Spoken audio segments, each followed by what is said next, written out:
Hey everybody, so Total Warhammer 3 has once again become a top seller on Steam. It peaked at the number 4 top seller and is still in the top seller on Steam.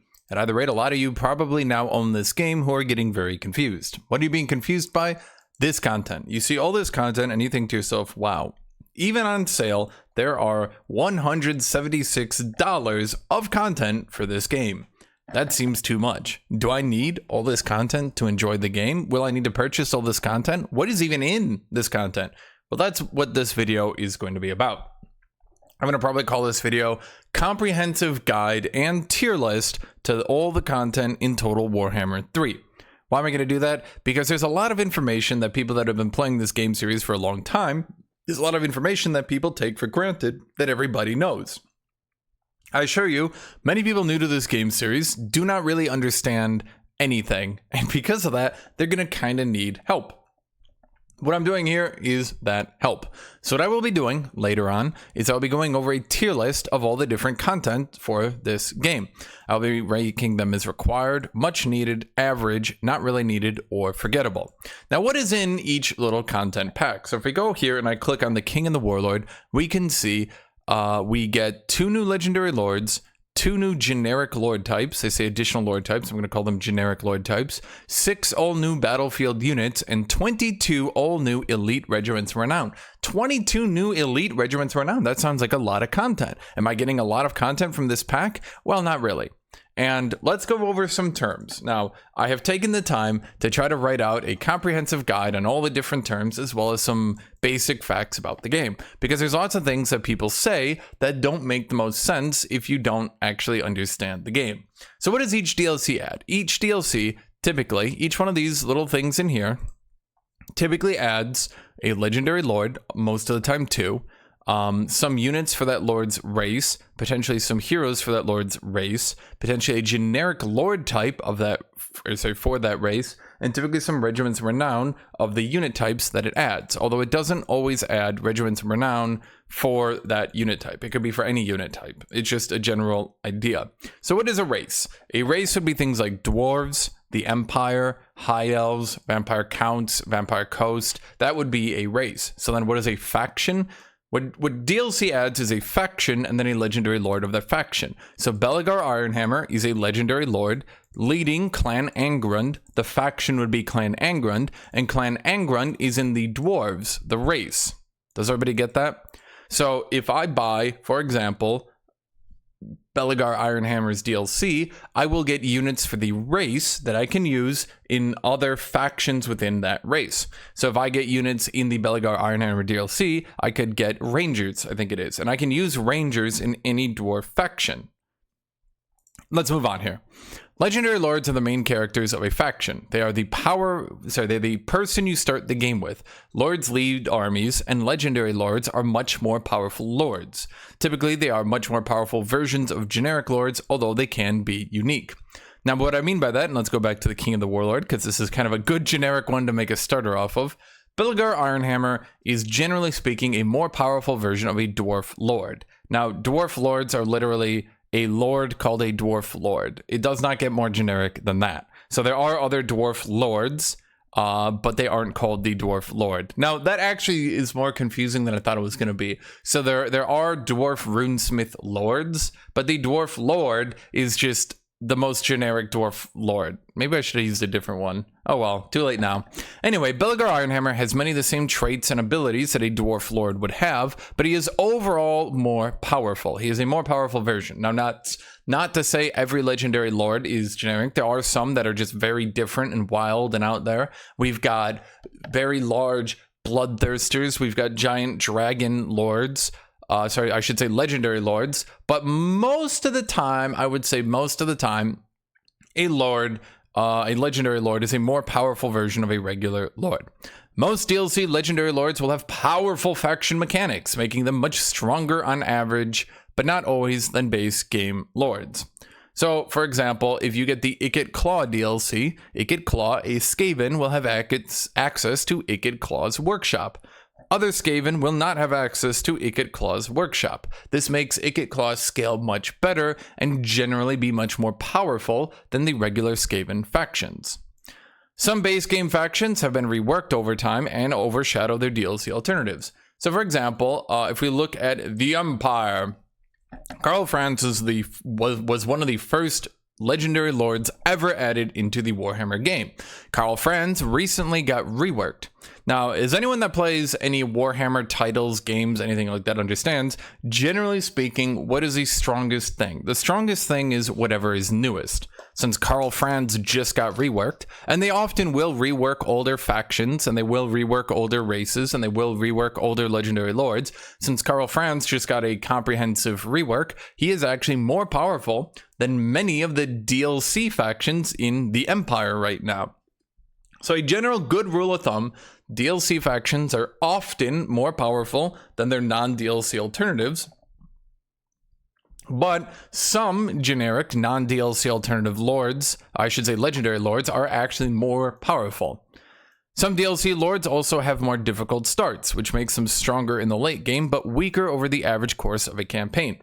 Now by that what I mean, there are Alarielle. Alarielle is a high elf legendary lord. She is very powerful and she scales very strong. However, she is generally considered to only be about as strong as Tyrion. Tyrion is a high elf who is in the base game. He's just in base Warhammer 2. Tyrion has such an easy start and can grow so large that although Alarielle can become more powerful with her individual armies, Tyrion will end up having so many more armies and such a stronger start that he is generally considered to be about the same strength. On average, though, DLC lords are stronger than base game lords. I should say factions. I should say DLC factions are stronger than base game factions. That's less confusing, with more mechanics to play with. So again, Ikit Claw has his workshop. Because Ikit Claw has his workshop, it's hard for regular Skaven to compete because they have no alternative to Ikit Claw's workshop. They just don't have it, so he's more powerful. You can often have more than one legendary lord within a faction, but only the faction you started as will give you their campaign mechanics. So for example, if I'm playing Ikit Claw, I can add Queek to my faction in the middle of a game by confederating him, by taking him over, and now I will have Ikit Claw and I will have Queek. That's good. However, if I'm playing as Queek, that's another Skaven Lord. If I'm playing as Queek, the faction, I don't remember what his faction is called, Clan Moors maybe? If I'm playing as Clan Moors and I confederate, if I take over Ikit Claw, I do not get Ikit Claw's workshop because that is a campaign mechanic, not a legendary lord mechanic. Okay. Now, what are generic lords? Generic lords are lords that are recruited to lead armies. Every army is led by a generic lord. So if I could try to find... I do believe in this DLC we can see new lords. Okay, so here we go. New lords. Dwarfs got Rune Lord. Dwarven Rune Lords are amongst the most skilled practitioners of the runic arts. Blah, blah, blah, blah, blah. Goblins got Night Goblin War Boss. Okay, so are these good lords? No. Why are they not good generic lords? Because I'll go over that in a second. But these are the generic lords that were added. So I could have Belegar Ironhammer leading my main army. My secondary armies can now be led by new DLC generic lords. And I can have them be these generic rune lords. So generic lords are lords that are recruited to lead armies. Every army needs a lord leading it. DLC lords will often, but not always, have more traits you can level up that make them more powerful. So generally speaking, base game lords will not have many traits, not have many things that you can level up and obtain. However, often due to faction overhauls, and factions are often overhauled in this game and reworked, so this does come up a lot. They do put a lot of effort into keeping this game fresh for the most part. Due to faction overhauls, the generic lords found in the base game actually outperform the DLC lords. It's not always true, but it's true often enough to make a note of it. So if I bought this DLC and I get access to the Rune Lord and I get access to the Night Goblin War Boss, obviously these are DLC lords. So I'd want every army led by my new DLC lords. But no, actually both these lords are now weaker than their generic base game counterparts. Dwarven lords, the most generic lord named ever, lord named Lord, Dwarf Lord, has got a very recent overhaul, and his generic skills are so powerful that you will generally want your armies led by him. That's not to say rune lords are weak, but it is to say that for the most part, I would say there has not been enough power creep from DLC generic lords that you should often feel that without getting a DLC for a generic Lord, you'll generally be fine. There's not many factions left in the game. I don't think there's any left in the game who their best Lord option are DLC Lords. So if I have Goblins, for example, you have Night Goblin War Boss, you have Orc War Boss, and you have Goblin War Boss. Which is the strongest? Obviously, it'll be the Night Goblin War Boss because he's a DLC, right? But actually, it's just the generic Goblin. It's just a generic Goblin Shaman, I think he's called. Goblin Shaman from like the base game. Yeah, he's like the strongest Lord. I want to say that because a lot of people think if I don't buy DLC, I won't be able to play the game. All the AI will be using these DLC Lords, which will outperform me. Not true. Regiments of Renown are special units that can be recruited instantly onto any army once your legendary lord reaches a certain level. But you can only have one at a time anywhere. They have a 10-turn cooldown if they die. So what is a Regiment of Renown? So I could have a skeleton warrior if I'm vampire counts. But then I can have a super skeleton warrior once on one army once my lord reaches like level 10. I can recruit him instantly for money. I do have to spend money, but I can get him there. I can only have one throughout my entire faction. Now, Regiments of Renown will just be special versions of base... I shouldn't say basic. There'll be special version of regular units already in the game. So the Regiment of Renown Skeleton Warrior is just a Skeleton Warrior with one quirk. There'll also be a Regiment of Renown Zombie, a Regiment of Renown Graveguard, a Regiment of Renown... Vargeist. But to say, and I'm just saying this right now because when you read this and you see 22 all-no elite Regiments of Renown, these are just slightly special version of base game units. They're not needed. They're good to have. They're good to be able to recruit them to add to your faction in the middle of a game. It's good to be able to recruit at least one high tier unit so you can at least see it throughout a campaign, but they're not really that important. Now, what are heroes? Okay, so you have legendary lords, regular lords, and heroes. Do heroes lead armies? No. Heroes are agents. If you see someone call something an agent, that's a hero. So heroes are agents that can perform actions in the map. Although in almost all cases, I should put a comma here, or I could say they will. I mean, that's good too, Google word. In almost all cases, they will be put in an army. They are weaker on average than lords, but they are still powerful single entities that level up and typically fight well or cast spells.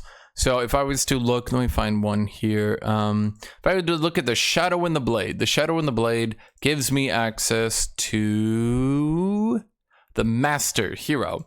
Dark Elf Masters are lesser nobles of Dark Elf society. Adept with both spear and shield, these heroes are capable of inflicting great damage to large targets, but are also capable of soaking up the most gruesome blow thanks to their high melee defense and guardian ability, which protects nearby characters. So I could have a Dwarven Lord, and I could have a Runesmith Hero within that army. Now, it's not to say there's a version of a hero. It's not to say that there's a Runesmith Lord and a Runesmith Hero, although Runesmiths do have a Lord and Hero version. Not all units do. So you can't have a Master Lord. You can only have a Master Hero. Now, heroes are generally pretty powerful, and you will generally want as many of them as you can get. That's not always true, but I would say that's generally true enough. Many heroes have been added by free content. Throughout the game's lifespan, many different heroes have been added into the game that you now just have in your game for free. Most factions will generally have enough heroes in them that you won't feel the need to buy DLC just to access heroes. Most factions have had at least one free hero added to them if they were from game 1 or from game 2. Many factions have had... I shouldn't say many. Some factions have had 2 heroes for free added onto them. So I could have a Lord, and then within that Lord's army, I could have 3 different heroes. So for example, if I'm playing Vampire Counts, I could have a Vampire Lord with a Banshee hero, Vampire hero, and a White King hero within that army.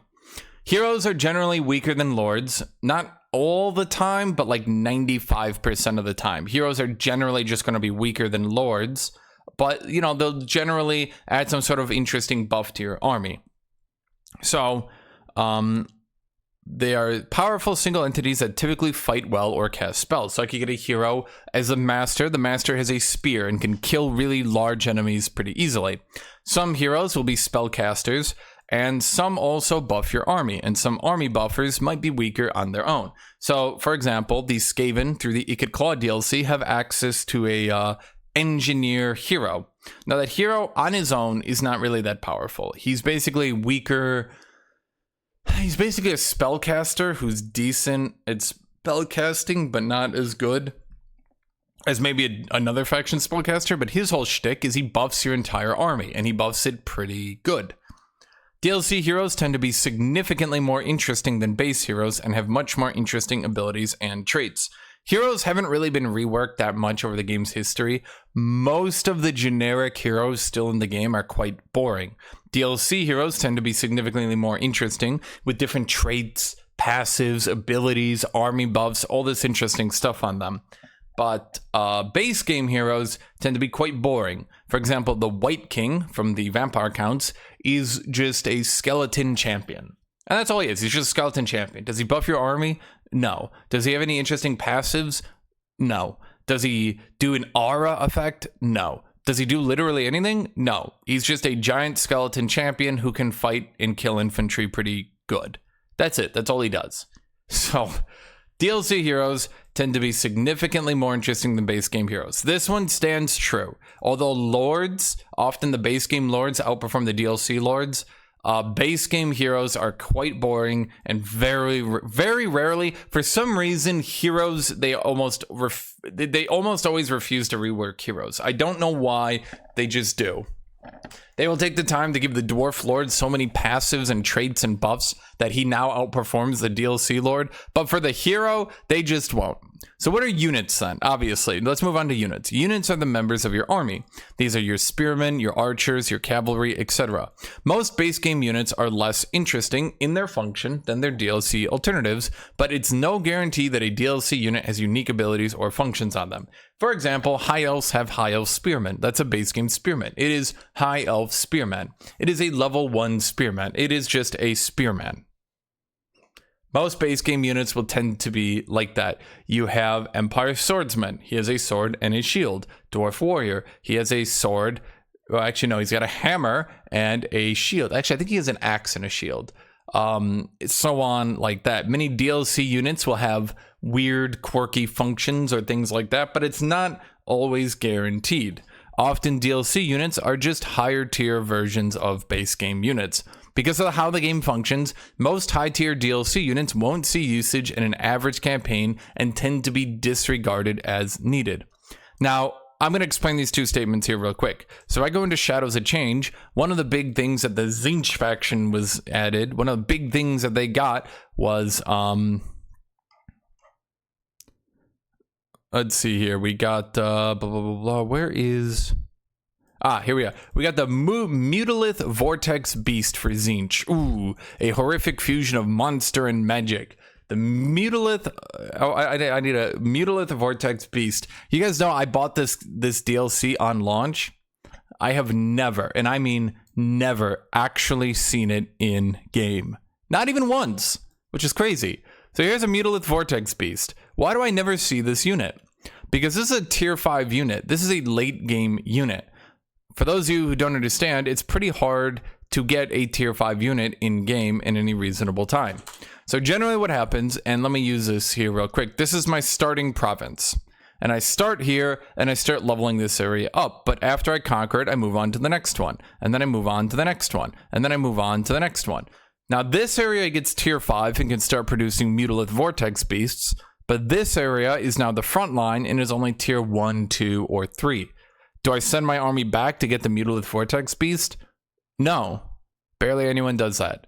Sometimes if you're enjoying a campaign and you just want to run a train on the AI and you just want a victory lap at the end of your campaign, then you can do that. But the vast majority of people won't. This is why I'm saying, and this is why I'm trying to specify here, that because of how the game functions, most high-tier DLC units won't see usage in an average campaign and tend to be disregarded as needed. all these DLC that add these tier 5 giga units that are super cool and fun and interesting, most of these units do not get used in an average campaign. So often, even if the tier 5 unit is super overpowered and breaks the game and is dominant, I can often say you don't really need that DLC because it really doesn't add anything for you. Okay, so this is what I would call a normal DLC. Now there are race pack DLCs. So what would a race pack DLC be? This would be something like the original Chaos Warriors, which gives you access to Warriors of Chaos. Yeah. Or Rise of the Tomb Kings, which gives you access to, and you might not believe this, Tomb Kings. So what is a race pack? Warhammer 1, Warhammer 2, and Warhammer 3 give you access to different things, but not everything. Race packs are DLCs that give you access to a new race.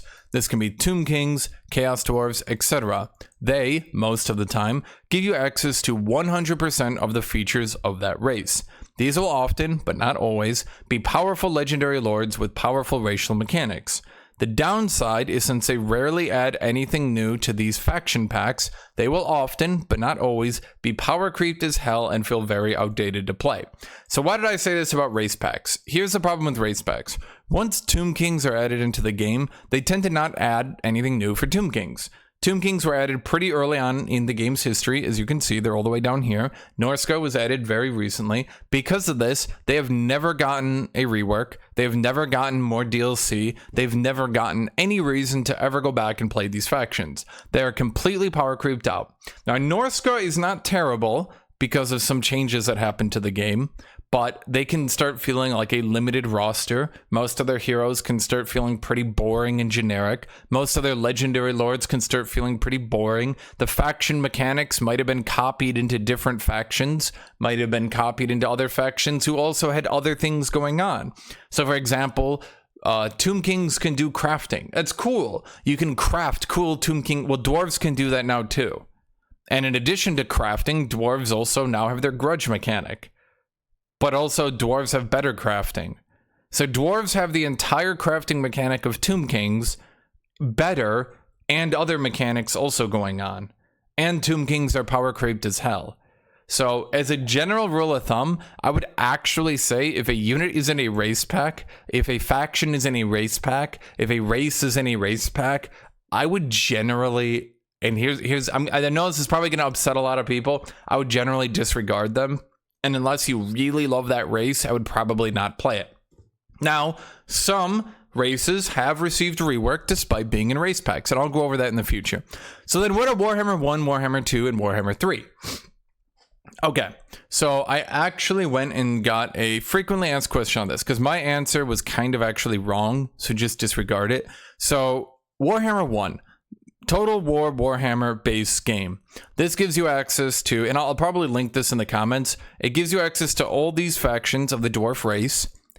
It does not, just to be clear, Total Warhammer, the base game, does not give you access to every single faction from dwarves. You will need other DLC for it. However, it does give you access to all these factions of dwarves, all these factions from Empire, all these factions from Greenskins, all these factions from Empire Counts. Total Warhammer 2 will likewise give you this. I'll link this down below, but yeah. So I then compiled a list of different races. Now, as I go through this list, this is generally true. Because some people don't understand what the different factions are. Just as a general rule of thumb, I decided to compile some things so that as we start going over the different content in the game, you can generally start to understand why I might rank some things better than others. So any race that I think is good for a new player. The three that I think would be very good for new players are High Elves, Grand Cathay, and Dwarves. Why is that? High Elves have a very good spear line, and then behind their spear line are very powerful elven archers. They aren't the best late game faction, but they will generally not be outscaled by the AI. At no point will you ever feel like your enemy AI armies are outperforming you. Grand Cathay, likewise, has a very good shield wall, archers behind it, some good artillery, and generally, once again, you don't have to move very much. The AI will walk into you and you'll shoot them to pieces. You don't need to know how to play the battles out very well. Dwarves, now you might not believe this, Dwarves have a very good shield line, archers behind it, and some artillery. All three of these factions have a shield line, archers behind it. High Elves don't really have artillery. They do have artillery. It's not very good, and I wouldn't even regard it. But all three of these factions, I would say, don't require the highest skill to play. They do have some high-skilled strategies, for sure, but the generic way to play the faction, hide behind a shield wall, shoot over the shield wall, win the battle. Okay. Factions that are good if you're looking for a viable, low-effort melee experience. There are some more melee factions for sure, but they will generally be much more skill-based and will generally not be as easy to just run up to the AI, stack as many buffs as you can, and kill them. If you're looking for a viable, low-effort melee experience, Greenskins and Warriors of Chaos are pretty good for that. Shooty Bang Bang factions. Now, Shooty Bang Bang typically means guns, artillery, that kind of stuff. Now, these are typically way harder for new players to understand, and unfortunately are often buggy. Guns have line of sight issues that persist to this day that can make you very, very frustrated. A small hill in the map might be blocking your dude. So if I'm here and a hill is here, it might not be obvious when I'm looking from above in my camera angle, but my dude isn't shooting because there's a slight hill. This can make it very frustrating. Anyway, if you're looking for lots of guns and lots of artillery, you have the Empire, Dwarves, Skaven with DLC, and Chaos Dwarves. However, Chaos Dwarves are very, very hyper complicated. Most factions, if they want income, they build a building. That building gives them income. If Chaos Dwarves want income, they need a building that produces raw materials. Those raw materials will need to be manned by slaves. So you have a strip mine with slaves stripping for raw materials. You will then turn those raw materials into money. It's a little bit more involved. I would very much not recommend Chaos Dwarves for any new player ever. Learn the game. I know for those who've been playing this game for 19 years of its 7-year release, I'm sure you're about to say, I understood Chaos Dwarves very quickly. Yes, because you knew what a Lord was. Some people might not even understand what a Lord is, okay? Okay. Factions I would never recommend playing in their current state. For one reason or another, I would never, ever, ever recommend playing these factions in their current state. I would say that's Ogres, Vampire Coast, Tzeentch, Tomb Kings, and Beastmen. For one reason or another that I'm not going to go over right now, but I will go over later. Factions that focus on healing and outlasting opponents. Now, lots of people do like healing. They do like having a very tanky front line, and they run up and they out-heal their enemies, and they tank everything and they win. That would be Vampire Counts, Nurgle, and Wood Elves if you're doing a Durthu tree run. You could have trees and you heal the trees and they beat people down, and trees kill you and turn the world into trees. They turn the world into trees. Okay. So I'd say these, okay, now let's start going through all the different content from the ground up. Now, because these pictures might be small, okay, well, I did in the past, but I guess it undid it. I had them actually, I had them on the timeline from like bottom to top, but I guess it undid it, which is actually quite frustrating because that took me a while to do. Because these pictures are small, so Chaos Warriors, okay. So this is Chaos Warriors. This was the first DLC. This is a pre-order bonus for the first game. Obviously, this is bad. Isn't true anymore. Chaos Warriors were really, really, really, really, really, really, really bad on launch. This has Warriors of Chaos. These are 3 factions for Warriors of Chaos here. So let me zoom in here real quick so you guys can see it a bit better on your screen, okay? So this gives you access to Sigvald the Magnificent, Kolek Sun Eater, and Archaon the Everchosen. Warriors of Chaos are generally a melee faction with a focus on having less armies of very much higher quality. It focuses much more on running around, taking over the temples, the dark fortresses of chaos, burning the world and bringing it all down to chaos. Most of the information on this is horribly outdated at this point, and I would very much not. All this stuff is just horribly outdated because they got reworked, and apparently they never updated the actual DLC list itself. So, you know what's funny? Even this graphic here is outdated. They actually remade it. So even this trailer right here is outdated, which is crazy. So where am I going to put Warriors of Chaos? Sorry, Chaos Warriors. Worth noting for Chaos Warriors, and this might help you understand why I'm about to rank it the way I rank it. Later on, they added the Champions of Chaos. Champions of Chaos added to... So Warriors of Chaos currently has 8 factions within it. 3 of these are from the first DLC. These factions, as you might imagine, are horribly outdated with barely any mechanics and nothing really to them. The new Legendary Lords, the new factions they added from a later DLC, have many more mechanics, have much more involvement, and have a lot more that they can do. They are far more interesting than their cousins. In addition to that, and this is a particular problem, you can't really even play... You can't really even play Chaos Warriors DLC without the Champions of Chaos DLC, because the Champions of Chaos DLC adds so much content to the Warriors of Chaos that if you just play the original Warriors of Chaos DLC, you'll find that like half the units are missing. A lot of the content is missing. I would actually say straight up, Chaos Warriors is forgettable. Don't even buy it unless you already own Champions of Chaos. So for example, let me give you an example here for those of you who might understand the game. The original Chaos Warriors DLC adds Chaos Warriors, the unit, Chaos Warriors. Great, cool, interesting. I can build Chaos Warriors, so cool. Champions of Chaos not only adds that, it not only adds every single thing in the Chaos Warriors DLC, but it also adds Chaos Warriors of Khorne, of Slaanesh, of Tzeentch, of Nurgle. Not only does it add Chaos Chosen, oh my god. Chaos Warriors DLC adds Chaos Chosen. Well, Warriors of Chaos, or I should say Champions of Chaos adds Chosen of Chaos for Slaanesh, Khorne, Nurgle, and Tzeentch. So if you don't have this DLC, if you don't have this one, the Chaos Warriors will feel very weak, generic, and boring. And this is addition to their factions being boring. However, I would say there's exactly one singular reason to get the Chaos Warriors DLC that I'll talk about really quick. If you already own Champions of Chaos, and I keep calling them differently because it's like one is Chaos Warriors, one is Champions of Chaos. Both of them have Chaos Warriors in them. So it's like, it's very confusing to like chaos everything. Am I right? Just listen to what I'm trying to say, not what I'm actually saying. If you already own Champions of Chaos and you like the Warriors of Chaos really hard and you've played all 4 campaigns and you're having so much fun, Archaon the Everchosen from Chaos Warriors is he's not like super interesting or involved. He doesn't have like cool things he can do, but he does have one cool thing he can do. Archaon the Everchosen, if you own the Champions of Chaos DLC, Archaon can slowly add every single Warriors of Chaos faction into his faction throughout a campaign.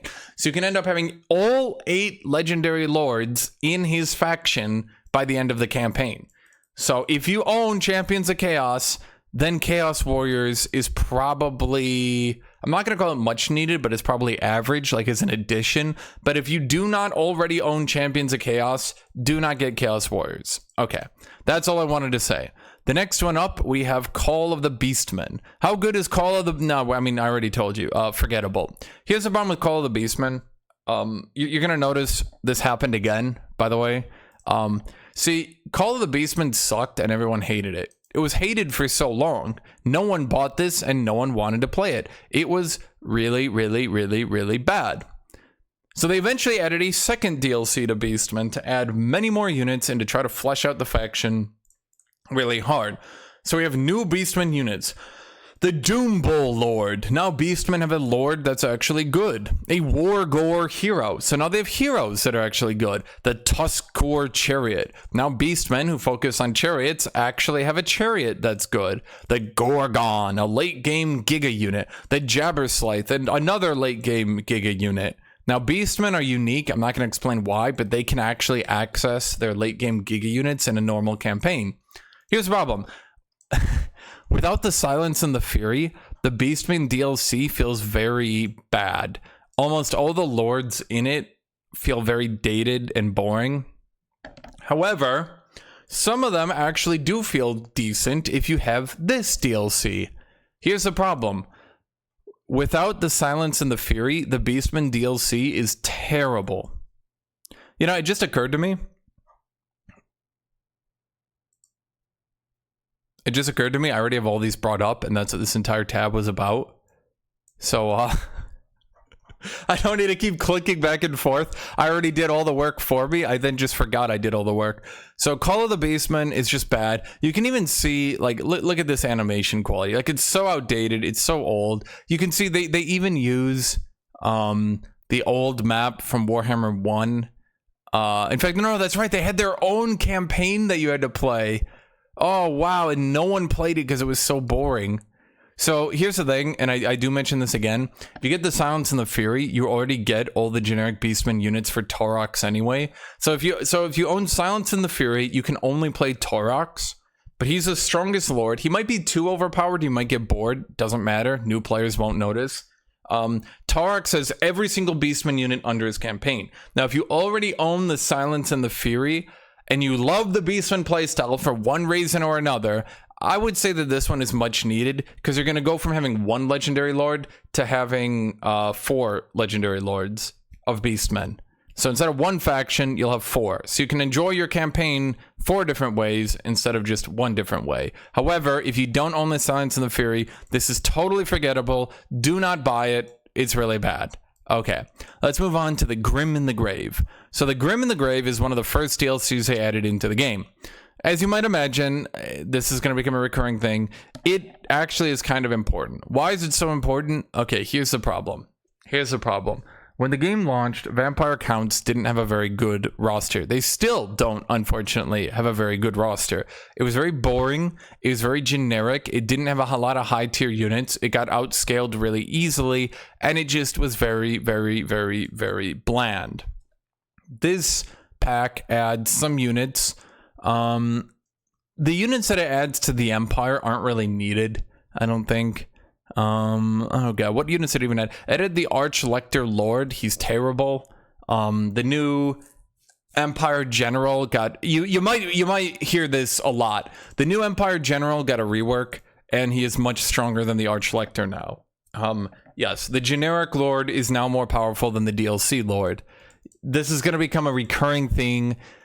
I assure you, the theme of a generic Lord being reworked and now being stronger than the DLC Lord, it happens a lot. It will keep happening. It will not stop. So the new Lord is really bad.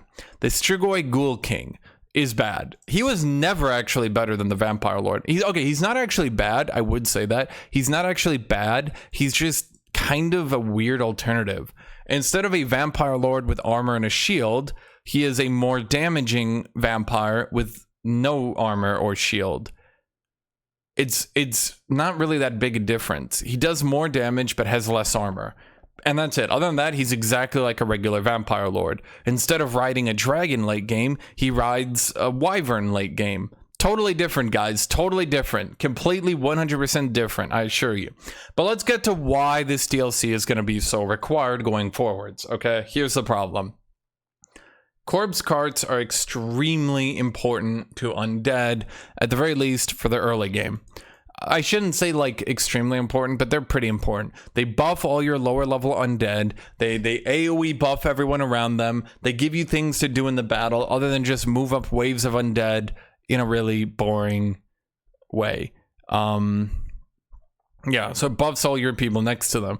The Mortis engine is like a super corpse cart that, in addition to healing everyone around it, in addition to dealing damage to all enemies around it, well, I mean, that's what it does. It heals itself, it heals everyone around it, it buffs everyone around it, and it deals damage to enemies around it.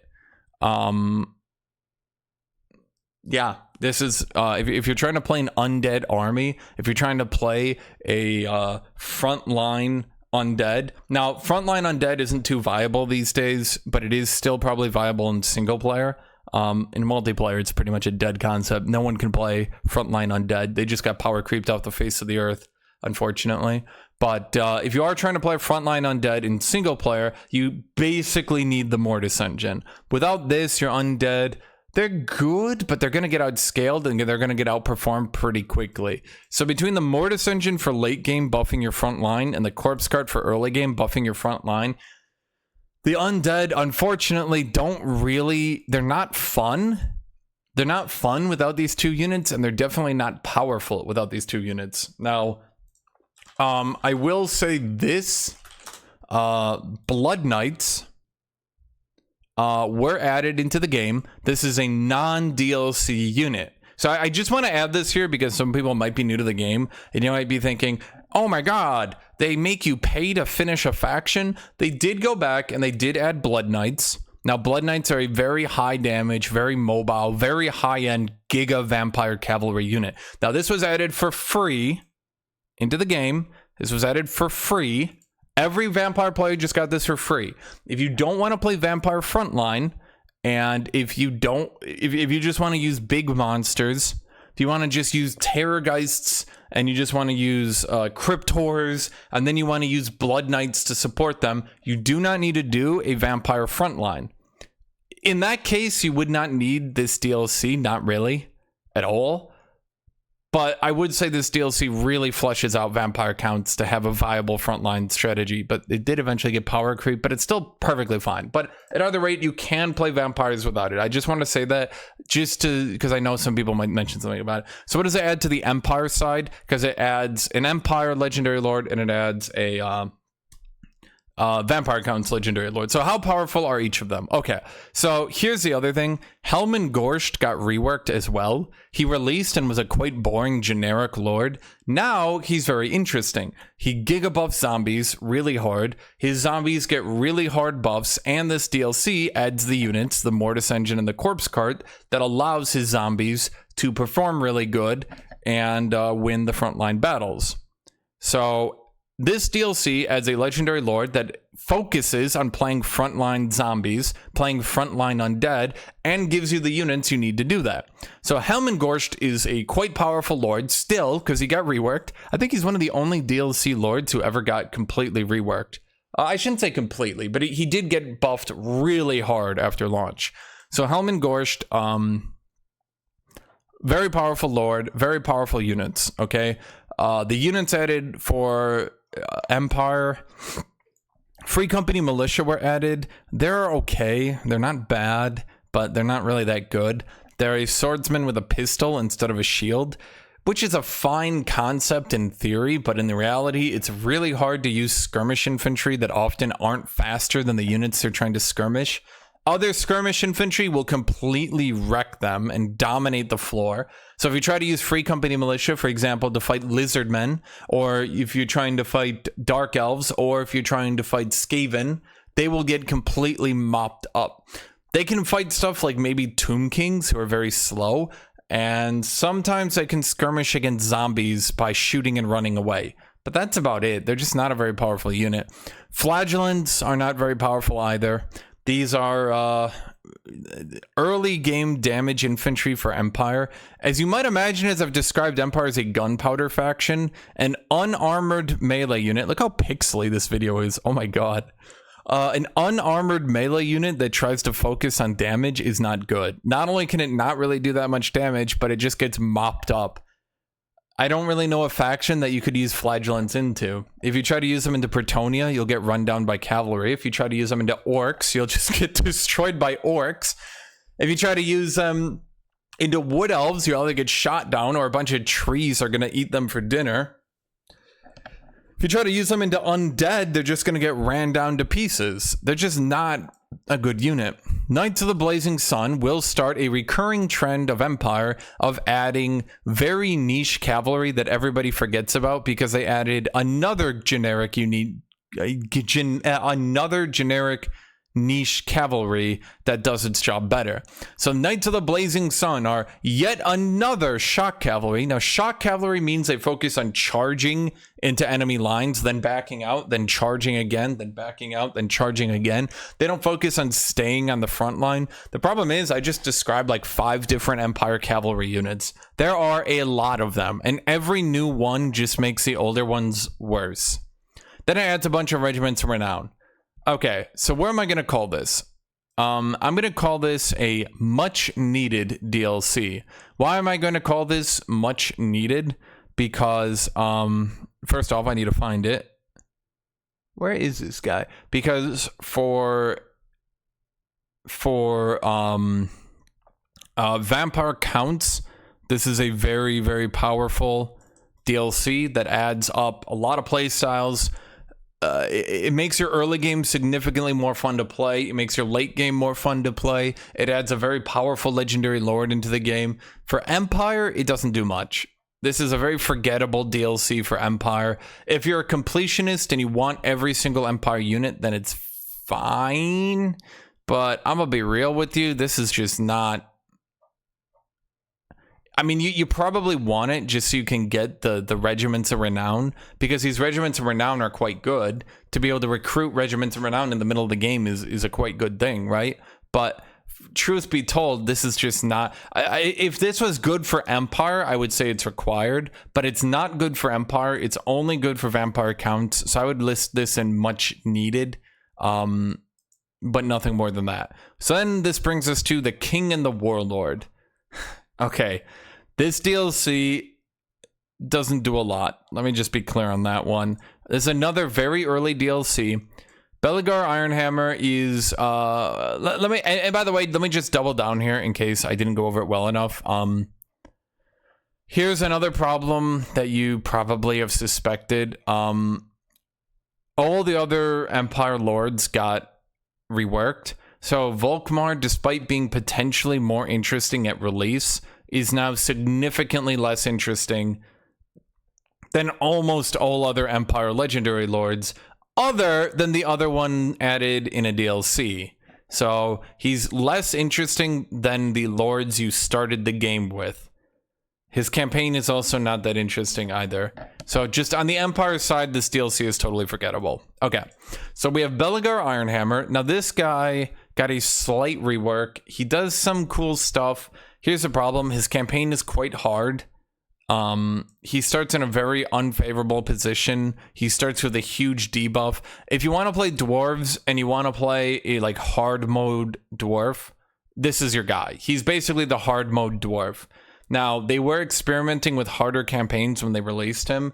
Personal opinion, harder campaigns are fine, but then they're just not going to be as popular as easier campaigns. Now, I would like it if they released some harder campaigns, but his campaign always kind of irked me because it wasn't really even like harder so much as it just directly debuffed you significantly. And that was it. It just significantly debuffed you. Okay. As a Lord, he's pretty decent. Most people like him. He's not a bad dude. Okay, he's got some generic ghost units he starts the game with, which is fine. Now, Skarsnik is interesting, but for a reason I'll go over later, he kind of got power creeped off the planet. He's widely acknowledged as the most powerful Night Goblin in World's Edge Mountain. Okay, here's the problem. Night Goblins have been totally power creeped off the planet. I'm gonna be honest, some of these units I haven't seen. Some of the units that he builds I have not seen in so long that I forgot they were even in the game. Okay. So it adds the Rune Lord, who I went over. The Rune Lord is arguably weaker than a Dwarf Lord at this point. You can argue that if you play battles well, that the Rune Lord is stronger. I agree. If you actually play the battle and you use the Rune Lord well, the Rune Lord could outperform a Dwarf Lord. The only problem is if your army is just a generic army that's running around expanding on the map, the campaign buffs that the Dwarf Lord gives your army generally outperform the Rune Lords. He heals your army better, he moves your army better, he recruits really cheap units for your army, and the Dwarf Lord makes your front line really tanky. The Rune Lord, on the other hand, gives some buffs to your army. Some buffs. Other than that, he's just based on casting rune magic, but it's totally not magic. Totally not magic. Don't worry, it's totally not magic. Okay. Then they have the Night Goblin War Boss, who, as I mentioned, is really not that good. His magic is awful. Everything he does is just not good. His mount is bad. At level 12, they can be mounted on great cave squigs. That's not as good as the generic goblin. It's just not good. Okay. So what are the units that greenskins get? Squig Herd, not really that good. Night Goblin Squig Hoppers, not really that good. Nasty Skulkers, now this one is good. Now why are Nasty Skulkers important? Okay. So greenskins in the early game don't have a lot of armor penetrating weapons. So here's the problem. If greenskins try to fight dwarves who are very armored can generally tank through greenskins pretty well. at least in the early game. Sometimes orcs, or I should say greenskins, can surround dwarves and just beat them down through raw DPS. Sometimes they can just reach their backline, they can outnumber them, they can run past them. If you are playing greenskins, it can be quite difficult to chew through dwarves because of all their armor. Now, especially if you're playing goblins, goblins have basically nothing they can do to dwarfs and all their armor. Nasty Skulkers are an armor penetration early game goblin unit. They are very, very, very, very powerful at taking down dwarves, and they allow you to actually play a goblin-based army without just falling off a cliff and dying instantly. So if you do want to play goblins, you basically need this DLC, because the Nasty Skulker and its armor pen is the one and only way that you will possibly be viable. Now, what do the dwarves get? They get the Rangers. So Rangers are basically a crossbowman who are... They are basically the same thing as a regular crossbowman, but instead of having a shield and being tanky, they are faster and can stealth. Now, why would dwarves need to stealth? If they want to shoot artillery, maybe, or if they want to ambush their backline. It's not a useless unit. I don't think it's a useless unit at all. It definitely has uses and is quite good, but your generic normal strategy for dwarves, where you put up shields and then you shoot behind the shields, that strategy will not be enhanced by Rangers. Quarrelers, your generic archer, perform just as good as Rangers and are tankier. Rangers just are faster and can stealth to ambush artillery and backline units. Bugman Rangers are advanced Rangers, as you might have noticed. They are just Rangers that are better.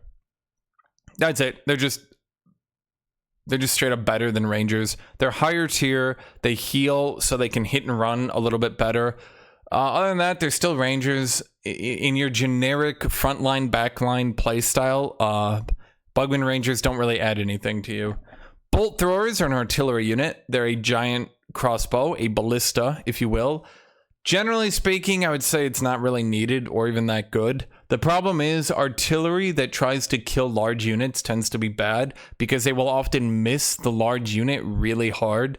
It's basically like an early game cannon. There are some upgrades you can get.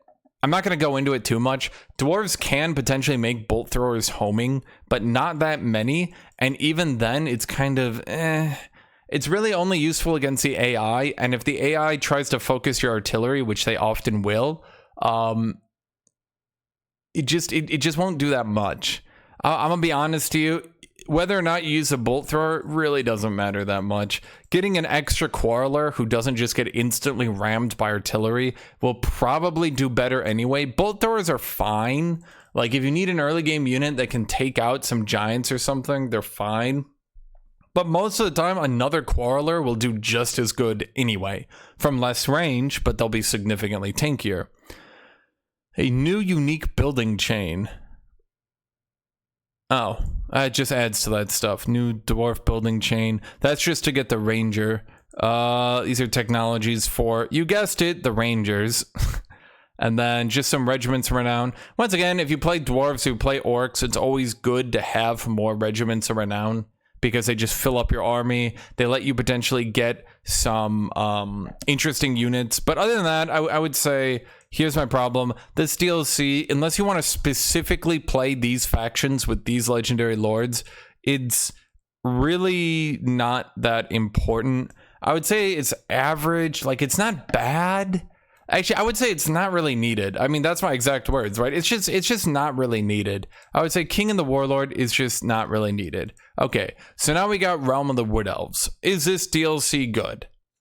Fortunately, and this is something actually important that I didn't talk about with other ones, Wood Elves did get another DLC. They were actually put in, you guessed it, the Silence and the Fury. Wait, is that the right one, or is it the other one?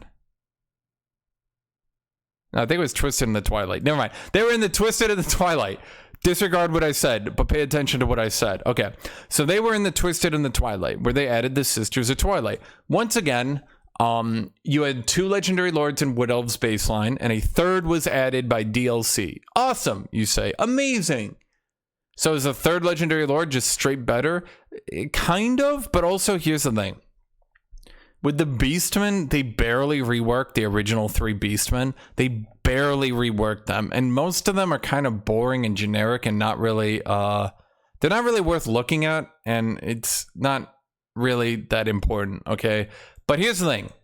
The Sisters of the Twilight, when they added these two, they reworked Durthu, that's the Tree Lord, and Orion, that's the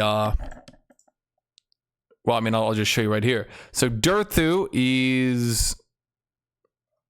Do they have pictures of him? That's just a... Okay, so here's Orion. He's this dude. Orion is like a wood elf god, demigod guy. He throws javelins while running around. He's really cool. He got a rework. His campaign is cool. It's got unique mechanics. It's awesome. Here's Durthu. He's tree German... I should say Austrian failed painter. I don't know if I get demonetized just for saying that word. I'm just going to try to avoid it. He's so there's two. I need to explain this. There's two wood elf beliefs, okay? One are the wood elves who want to stay in the enchanted forest.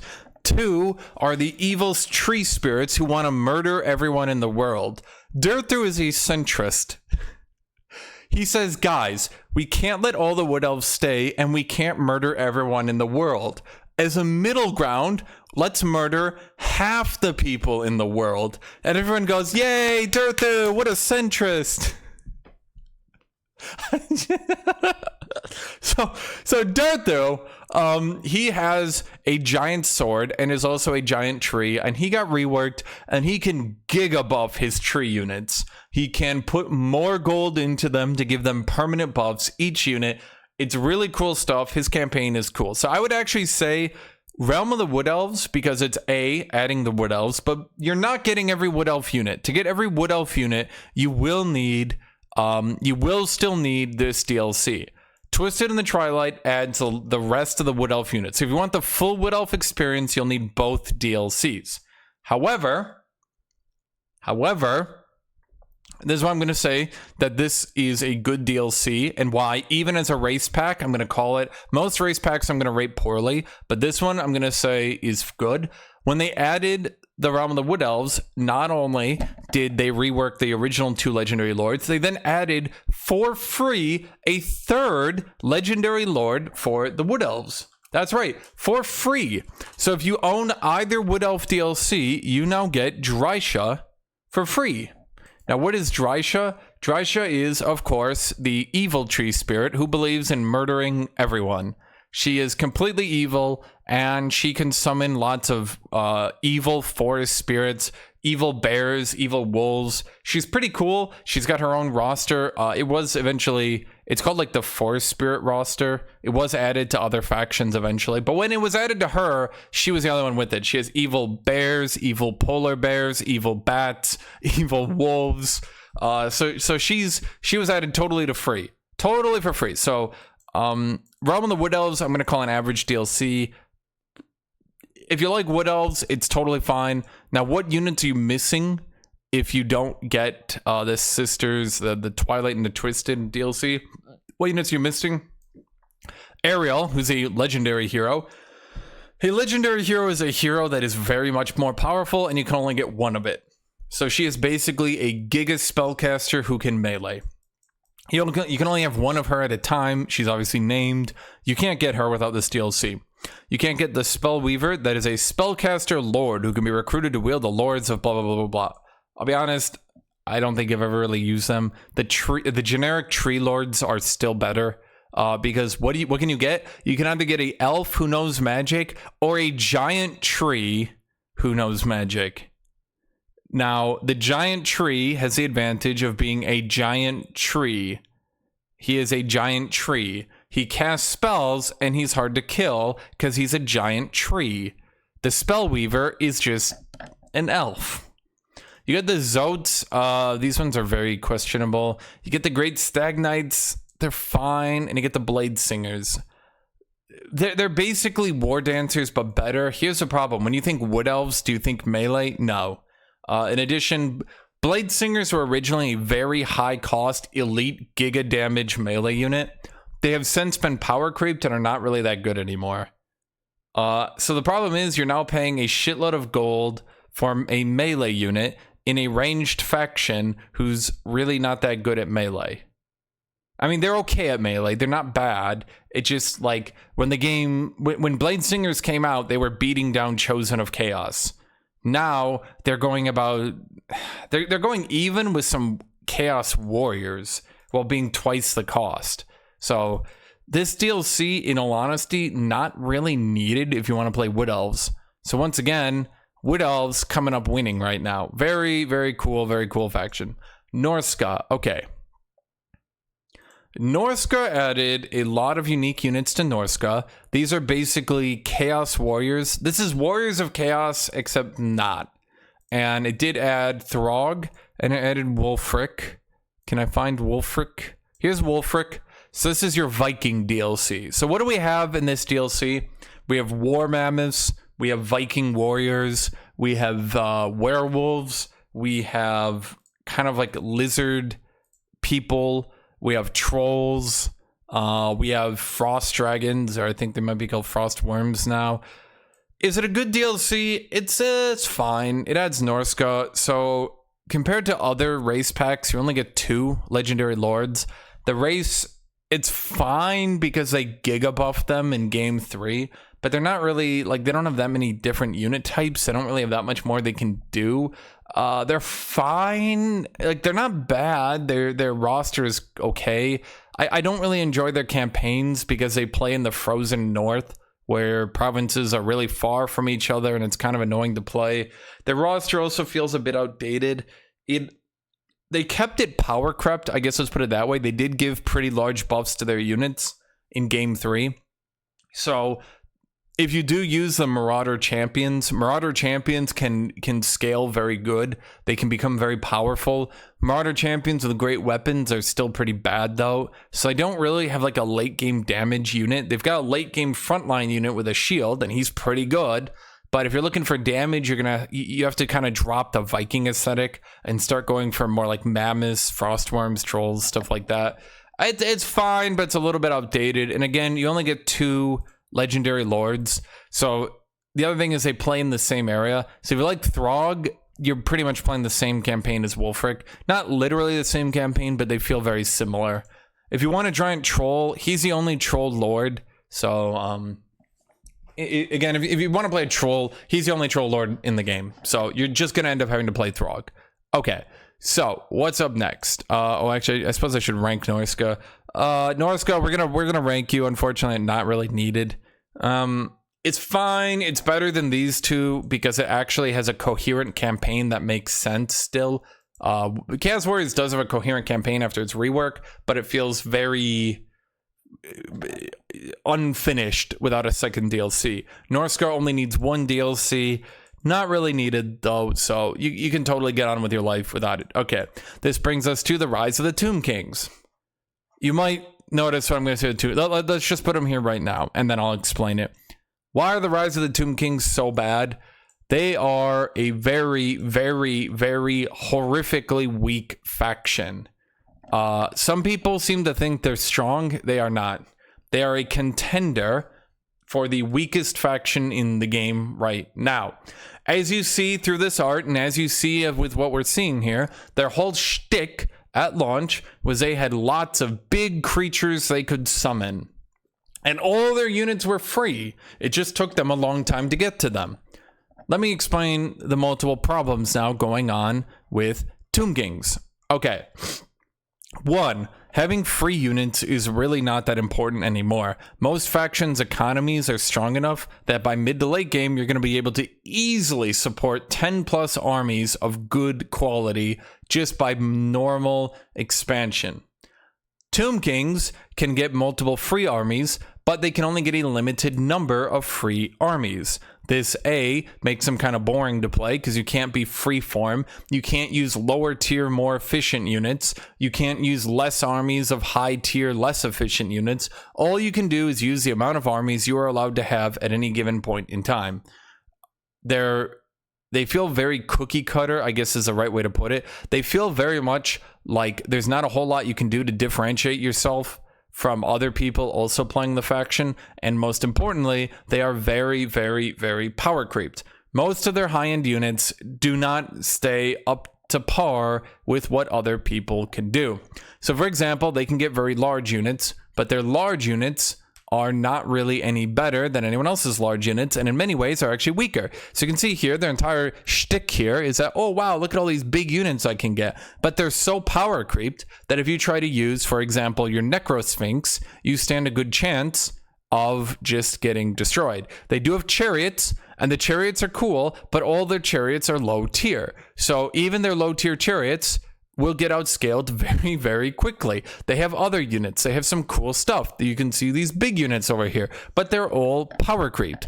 That big Necrosphinx unit you see right there will generally lose 1v1 to most other large units these days. The Hero Titan, as seen here, is totally power creeped off the planet and barely even worth building.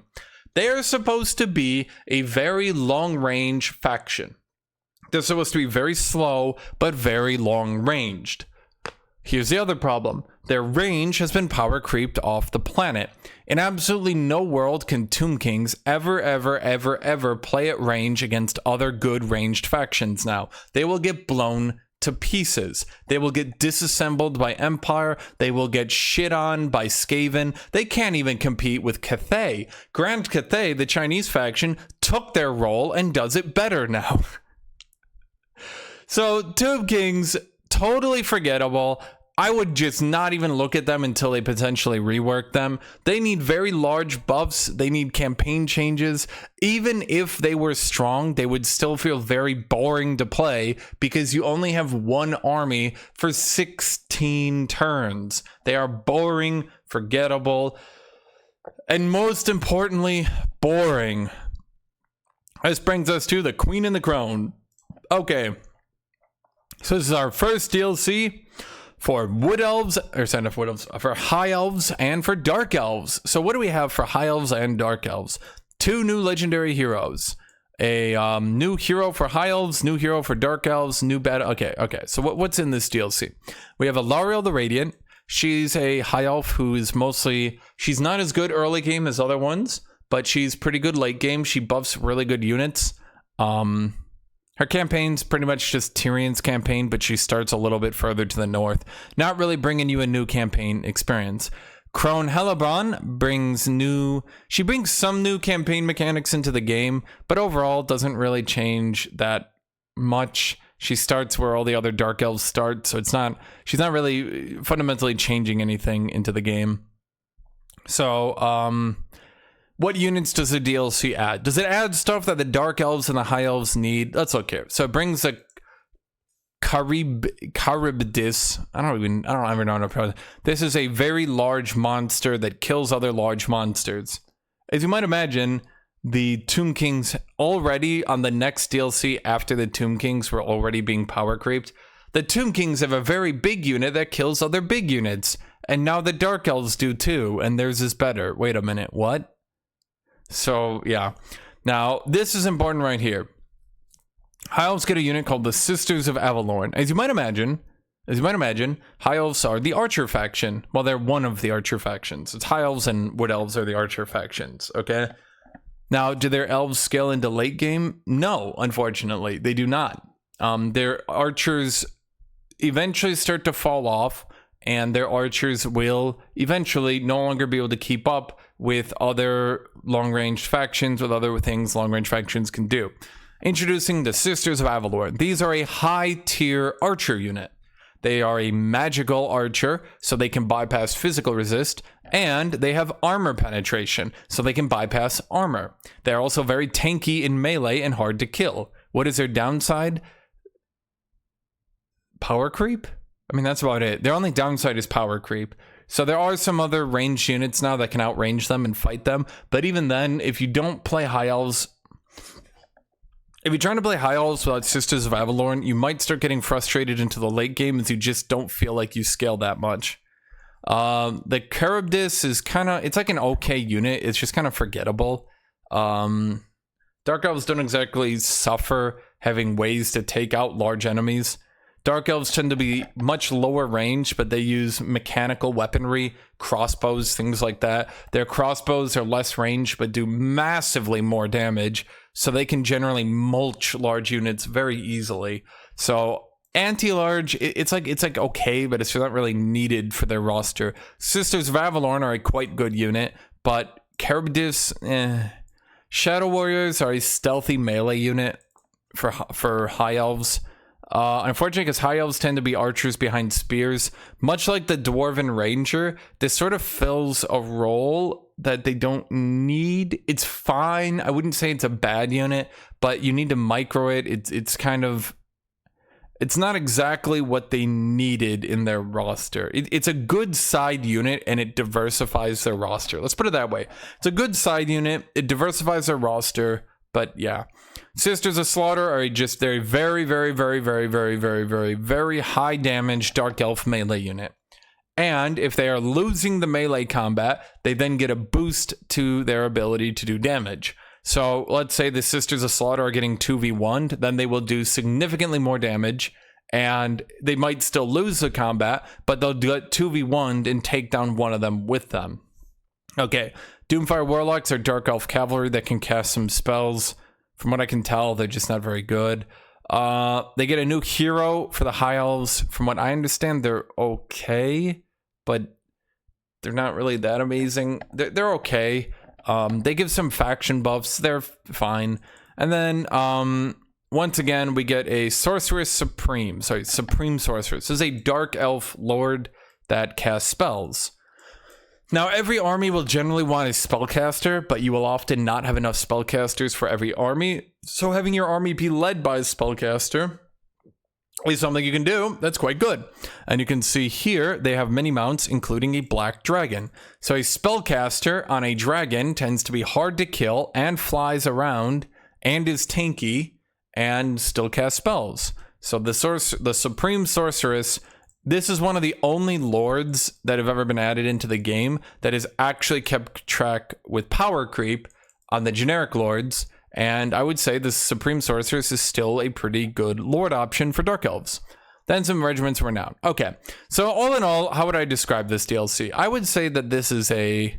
I'm going to have to put it up there. I would say that this is probably... Based on the fact that the Sisters of Avalorn are quite good, based on the fact that it adds a Dark Elf Wizard Lord, I would say this is a much needed DLC. If you're going to play either High Elves or if you're going to play Dark Elves, less so if you play Dark Elves. If you play Dark Elves, you probably don't need this DLC. But if you play High Elves, this DLC is quite good for you. So once again, I'd put this over here at much needed. Up next, we have Curse of the Vampire Coast. Okay. Competing with Tomb Kings for worst faction in the game comes in the Vampire Coast. Now, thematically, the Vampire Coast are very cool. The Vampire Counts have no range and instead run into melee and beat you down with zombies and vampires and beasts. The Vampire Coast, instead of running into melee, give guns to every single zombie. So you'll have 120 zombies all with a rifle, and they'll all shoot the rifle, and they do a crap load of damage. Now, they have power creeped the faction. In some of the recent patches, by recent I mean like last year, they buffed their range damage dealt for most of their range units so that they can actually perform as well. The downside, they still get absolutely mulched by other ranged factions. Archers will completely annihilate their zombie gunners just because they'll run up and they'll destroy them because their zombie gunners are squishy. They have long range hand cannon units, and I mean actual, it's like hand cannon. They're larger zombies that have like mini cannons in their hand that shoot. Those units were quite good when they released. Nowadays, most factions have some sort of long-ranged units, and problematically, most other factions' long-range units perform better than the deck gunners. The Vampire Coast does have a lot of artillery, but the usefulness of artillery is waning pretty hard as this game goes on. Artillery is quite easily to disrupt, artillery is quite easy to run up on, and because Vampire Coasts don't tend to have very good melee, it is quite easy to run up cavalry into the artillery, tank the few gunshots that hit you because you're moving so quickly, and kill them. Vampire Coasts don't turn very easily because they're zombies. So if you want to turn zombie gunners to shoot cavalry, they don't turn so well. They're zombies. They get run down very easily. Their campaign itself is very weak. They make almost no money. Their armies are very expensive. Their armies are very low quality. Overall, I would say Vampire Coast is just not strong at all. Now, they are fun to play. They're just very weak. Unfortunately, they are very, very, very, very, very weak. They're so weak that they're frustrating because you hope that they're better and they're just not better. Now, here's the thing. Unlike Tomb Kings, unlike Beastmen, unlike Chaos Warriors, I'm going to put them in not really needed because much like Norsca, they do have a roster. Norsca is at least decently strong. Vampire Coast is pathetically weak.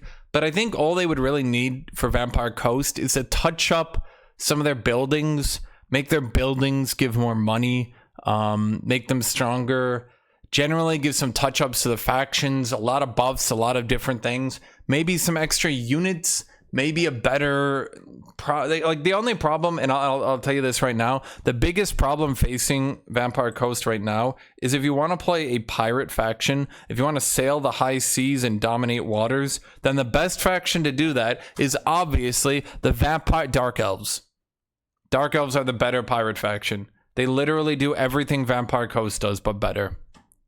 Dark Elves don't do gunpowder, but Dark Elf range is so much better than Vampire Coast range. Vampire Coast range is longer ranged, but here's the problem. Sorry, it's just some dirt on my mouse I wanted to clean off real quick. The problem is Vampire Coast might have better range, but they'll lose range battles to every ranged faction. Dark Elves have a lot of tricks that make their ranged better. So overall, I would just say if you want to play Vampire Coast, it feels very bad to play them right now. But once you do get a campaign going and once you do have your units, it will feel fun because you have a phenomenal gun line of 1,000 zombies with 1,000 rifles. Okay, moving on. The Prophet and the Warlock. So which one is this? The Prophet and the Warlock. Okay. So these are two different factions. We got Skaven, and we've got Tehenuan. He says his name and I can't pronounce it, dude. So Tehenuan is a lizard man. This guy. He's a small lizard man. He's not a very big lizard man, but he buffs up his faction pretty considerably, and he is overall a pretty strong faction. His faction mechanics are very strong. He's literally just what if lizardmen, but even stronger. And that's his shtick. He's what if lizardmen, but even stronger. Do they even show a picture of him? Wow, they really do not even talk about Tehenuan in this. Oh, that's sad. Oh, that dude got gypped. Okay. All we do is talk about Clan Scryer, huh? Okay, so we got Tehenuan. Okay, so what does he do? He's got red-crested skinks, much like the nasty skulkers for goblins. These are early game skink units. You got three types of lizardmen. Skinks are the very small lizardmen. Saurus are the mid. I mean, they're big. So skinks are as big as a human. I mean, they're a little bit smaller than a human. Saurus are much larger than a human. They're slightly bigger than orcs even. And then you got the other one, Croxigors, and those are the very large lizardmen. They're like probably 10 feet tall, maybe 12 feet tall. They're very large alligator people, but skinks are the smallest one. Now, if you want to play a skink-based army, it's basically impossible because you can't really deal with early game armor. Red-crested skinks are, as you might imagine, much like nasty skulkers, they are an early game armor-penetrating skink unit that can deal with armor. Now, rather than being stealthy, they're just very fast and dodgy.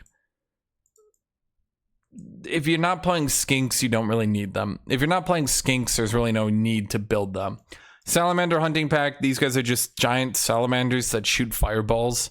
That does sound cool, I assure you, but something's wrong with them.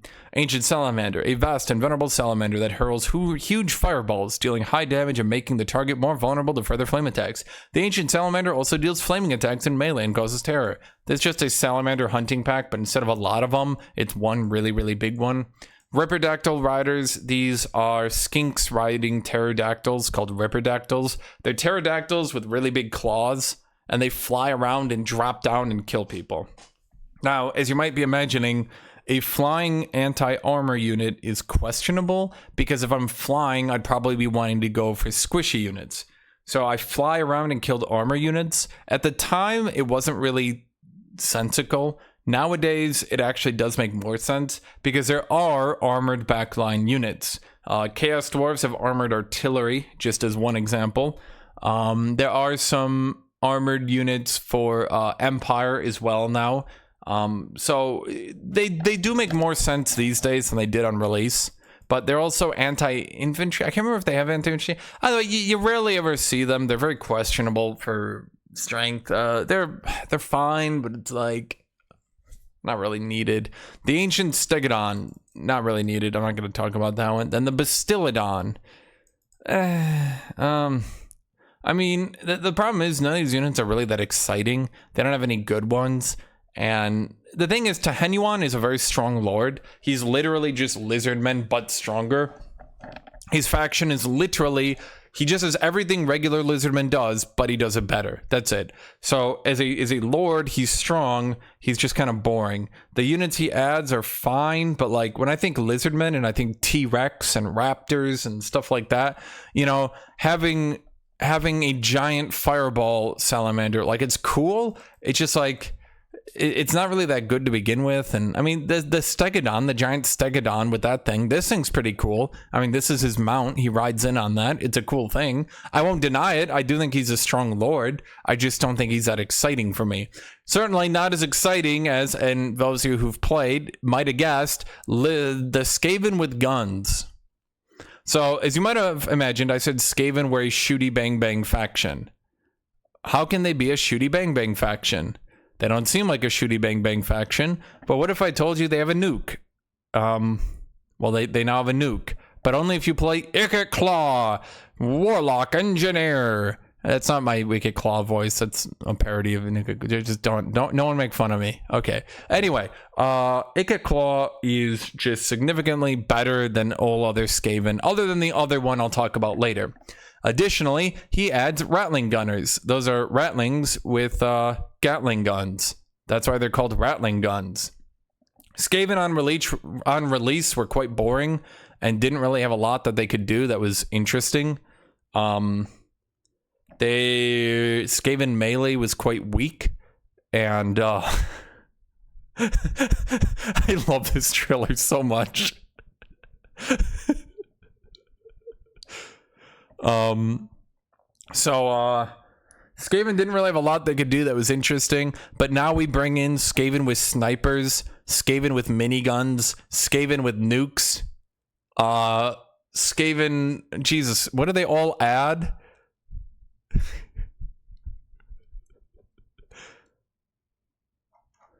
I'm just watching the trailer because it's just so funny for me. Okay, so what do they add? They had the Rattling Gun Weapons team, the Warplock Jezzails, and the Doom Flayers. Okay, so these two units alone, I'm just gonna have to say it right now. This is a required DLC. If you want to enjoy Skaven to their fullest, wait, this is Prophet and the Warlock. Oh no, I did do that. You need this DLC. Not only is Wicked Claw enormously powerful, now that might be a bad thing if you want to avoid giga strong campaigns. Wicked Claw is quite powerful. He's very, very, very, very powerful. Now I will say this. They did go back later on because when Skaven released, they were a bunch of low quality melee units who did not scale very good. They didn't really have a lot going on for them. They were quite boring. Everybody hated playing them. They were not fun at all. So what did they end up doing? Well, they added Wicked Claw and they gave the Skaven their guns. And now that the Skaven have their guns, they scale better and they're more fun. Can you play Skaven without this DLC? Is it quite literally required? No, it's not quite literally required. They did go through and they reworked most of the older Skaven lords so they can function. For example, I'm trying to find this here. Yeah, I'm trying to find it. They did add some stuff. Anyway, they added some stuff to their Skaven. They reworked Queek so you can do melee Skaven a bit better. But even Queek is better off if you have some people with guns behind you to take out larger targets or to just, you know, mow through gun lines, things like that. Just to, you know, support your infantry. Like, infantry go best when they have gunners behind them shooting enemies, right? So it's just, the problem is, every single Skaven gets better when you have this DLC. Are you going to play any Skaven at all? Every single one of them is better with this DLC. If you play Ambush Skaven, what's best to ambush people with? A lot of melee or a lot of melee and guns? You know, are you playing a melee faction? What's best to do? Run everyone into melee or run into everyone in melee with guns? Is it better to do lots of melee and have no snipers, or do lots of melee and have snipers? Yeah. So the issue is Skaven just there's no Skaven who doesn't play better without this DLC. Unlike the Lizardmen and all the units they added, the problem is Lizardmen get all these different unit types, but like, other than like if you want to play early game Skaven and you can get red crested skink, other than that, there's just like none of these units are that exciting. At the end of the day, most Lizardmen players are still going to spam Saurus into some sort of dinosaur, and then they'll have a good melee frontline supported by dinosaurs. None of these units are needed to back up that playstyle. There are a lot of units and they're niche and you can counter certain things, I do agree, but none of these units are needed for the generic Lizardman playstyle. But these units are definitely needed for the generic Skaven playstyle. And Skaven melee falls off late game anyway. Early game Skaven kind of play like, you know, a spam faction, but by late game, you end up kind of playing Skaven Marines, I guess is the best way to put it, right? By late game, you're going to end up being Skaven Marines. You use lots of weapon teams, lots of high quality stuff, lots of warpstone weaponry, artillery, etc. And by the end of the game, that's just how you play, and this DLC is what accentuates that. In addition, to Henuan, he is stronger than normal Lizardmen, but he's not that exciting. Iget Claw is stronger than normal Skaven, but is also very exciting. So, yeah, also, he's got a flamethrower arm, which, I mean, that's just cool. Okay, let's move on, because I could talk about this too much. Hunter and the Beast. Okay. Boy, this is, of all the DLC ever added, I would safely say this can be counted amongst them. Oh boy. Okay, so we added Marcus Wolfheart. Once again, they tried to do a hard mode campaign. The problem is, and I'm not going to go into these exact reasons for why, his campaign is definitely harder than a normal Empire campaign, but not in a fun way. Much like if you're trying to play the game and someone keeps coming over and slapping your hands off the keyboard as you try to like micromanage your army in a battle, that's how this feels. I not like literally, but like it's just like the feeling of like it's not really hard, it's just like it's just being annoying to you for no reason. They could rework it, but I don't think it's even popular enough to warrant a rework. And based on the fact they didn't rework it during the Giant Empire rework, it does not seem like they will ever touch it again. So the legendary lord in this campaign is just, he's not that fun to play. But are the units he added, are those units, are they fun? Well, let's see. We got archers, who are an early game archer unit for Empire. Now, here's what's great. Normally, you could get crossbowmen, but instead of getting crossbowmen, what if you got a less ranged unit that also does less damage? Doesn't that sound wonderful? Instead of having the normal unit, you could have a unit with less range and less damage. Why is no one jumping up at the offer? I mean, come on, guys. This is a big deal. This is like really cool, right? Archers are useful for like 2-3 turns tops, maybe, and then they kind of fall off a cliff. Realistically, you won't miss them. If they're added, you'll notice them and you might buy a couple for the early game, I guess. Like, they're not literally useless. They're just very not great. I mean, that's really the best way I have to put it. If they're gone, you probably wouldn't miss them. If you have them, you probably won't consider them very vital. Huntsman General Lord. Now, while this Lord originally was one of the strongest, I shouldn't say strongest, he was one of the stronger Empire Lords in the game. You might not believe this, but their regular Lords have been reworked, and now there is literally no reason to ever touch a Huntsman General. Significantly weaker than even the other ranged Lord that was added in another DLC. He just is not good. He's not good. That's all I can say. There's 2 ranged Lords in the game from 2 different DLCs, and he's the one that's not as good as the other one. Okay, so this is a Huntsman. Now, Huntsmen do have a role. It's just not a very good one.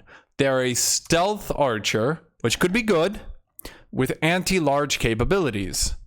Now, here's a question for you. How many times do you stealth around a battlefield, find a large target that isn't moving, with no armor, that won't just run up and kill you? Well, let's see. We've got salamander hunting packs. That's about it. Their use case is so niche to the point of, like, they can kind of ambush cavalry, but then the cavalry just charge them down. So what you could maybe do is have them in your army and put them in the middle of your army and then shoot cavalry that charge in on other units. But then, like, it's just, like, because they're stealth, right? So, like, the cavalry charge in on your artillery, and then you unstealth the huntsmen and shoot the cavalry, and they're like, no, I didn't realize they'd be in your army. But, like, you know what I mean? Like, I have to, like, think of a very specific case where they would end up being good. War wagons are fine. They've been buffed a lot over years. They were originally really bad. Now they're fine. But War Wagon is like, it's like the only Empire unit here that's really that good. And to be honest with you, you could play an entire campaign and never miss War Wagons. They're not bad. They're just not really blowing my mind. There's one Regiment of Renown that is a War Wagon group that carries Hellblaster volley guns. You can't normally get War Wagons with Hellblaster volley guns, but you can get a singular Regiment of Renown with it. This leads us to Decay the Wanderer. Have you ever wanted to play Lizardmen, but, like, you don't control any of your land? No? Oh, well, then you probably wouldn't like this guy. Yeah, that's him. He's Lizardman, but you don't control your own land. He's a Horde. He's a Cruxagore. He runs around and he Cruxagores people. I think he did get some buffs recently. But, I mean, in all honesty, I've tried to enjoy his campaign, but, like, your payoffs for having less armies isn't that great. You'll generally have less armies. Early in the game, you'll have slightly more quality than average. Later in the game, you'll have slightly less quality than average, if you can believe it. And the hard truth is, playing this campaign's not really that fun, and it's also not that rewarding. It doesn't have enough power. Like, some factions can be fun in a way because they might not be that fun to play, but they're so overpowered, you just go, yay! Personally, that's kind of a cheap way to do things. If you didn't make a faction fun, then just making them really overpowered is a very boring, uncreative way to go about it. But Decay is neither. There's very little reason to play him other than you just want to play a giant alligator man. Now, as a giant alligator man, he's fine, I guess. But, you know, at the end of the day, it's just not that big a deal. So what does he add to the Lizardmen then? Does he add a bunch of units you need? He adds the Ancient Cruxagore. So, I believe this is a Lord, even though it doesn't say it. Ancient Cruxagore is a Lord, right? It should normally it says Lord. Yeah, this is a Lord.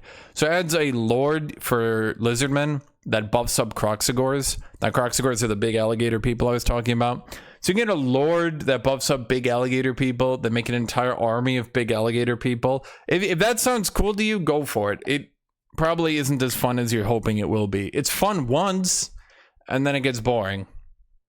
I mean, he's a big alligator man. He's really tanky. He hits really hard. He's just a bit unwieldy.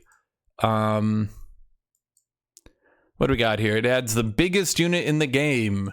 and it's bad, and it's never been good, and it has always been really, really bad. It's basically a giant four-legged dinosaur beast thing, and it's terrible. If you shoot it with range, every single shot will hit it. You literally can't miss it because it's so big. It ends up being significantly squishier than you'd hope for, and it tends to die while not really doing that much. It's also horrifically expensive, comes into the campaign very late. You will basically never see it, and it just doesn't do that much. Okay. You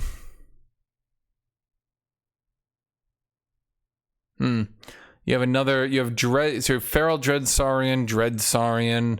You have Sacred Croxagores. These are Croxagores that instead of wielding a giant mace and killing infantry, instead are good against everything. They're fine, because it's like you now have Croxagores that can fight things other than only infantry. But at the end of the day, if you're not using Croxagores, then you're just not using Croxagores, right? Like, if you're playing Lizardmen without Croxagores, then you don't really care. Okay? So then there's Razor Den Hunting Pack. These are basically salamanders, except instead of shooting fireballs, they shoot spikes. I believe they're pretty good at killing infantry. I mean, that's what it says they are. I can't remember if they ever got nerfed. They were too good at killing infantry, but then I think they got nerfed a bit ago. Overall, once again, we have a bunch of units that are niche. So we have anti-infantry ranged units. So if you're holding the front line, these guys can stand just behind the front line and shoot barbs like they're kind of a big crossbowman. Like they're kind of a big dinosaur, but then they shoot spikes like they're a crossbowman. So I mean, they're shorter range than crossbowmen by sure. I think they have like 90 range, whereas crossbowmen have like 160. But you know, at the end of the day, it gives like that's the problem with old Lizardmen DLC as a whole. Every single Lizardmen DLC adds like a niche unit that is okay. And that's the best way I can describe it. Lizardmen have such a big roster at this point, but every single time I look at one of their units, I'm like, oh yeah, I could see where that could work, but like you never actually want to build it because it's like such a niche case, you know what I mean? So anyway, where are we going to put this one? The Hunter and the Beast? Well, you might not believe this. You might not even... Yeah, it's forgettable. I'll be honest, if this DLC suddenly got removed from my library, it would probably take me a while to notice it. So I would say this one's pretty forgettable. I know we're kind of at the lower end here, but there's a good reason for that.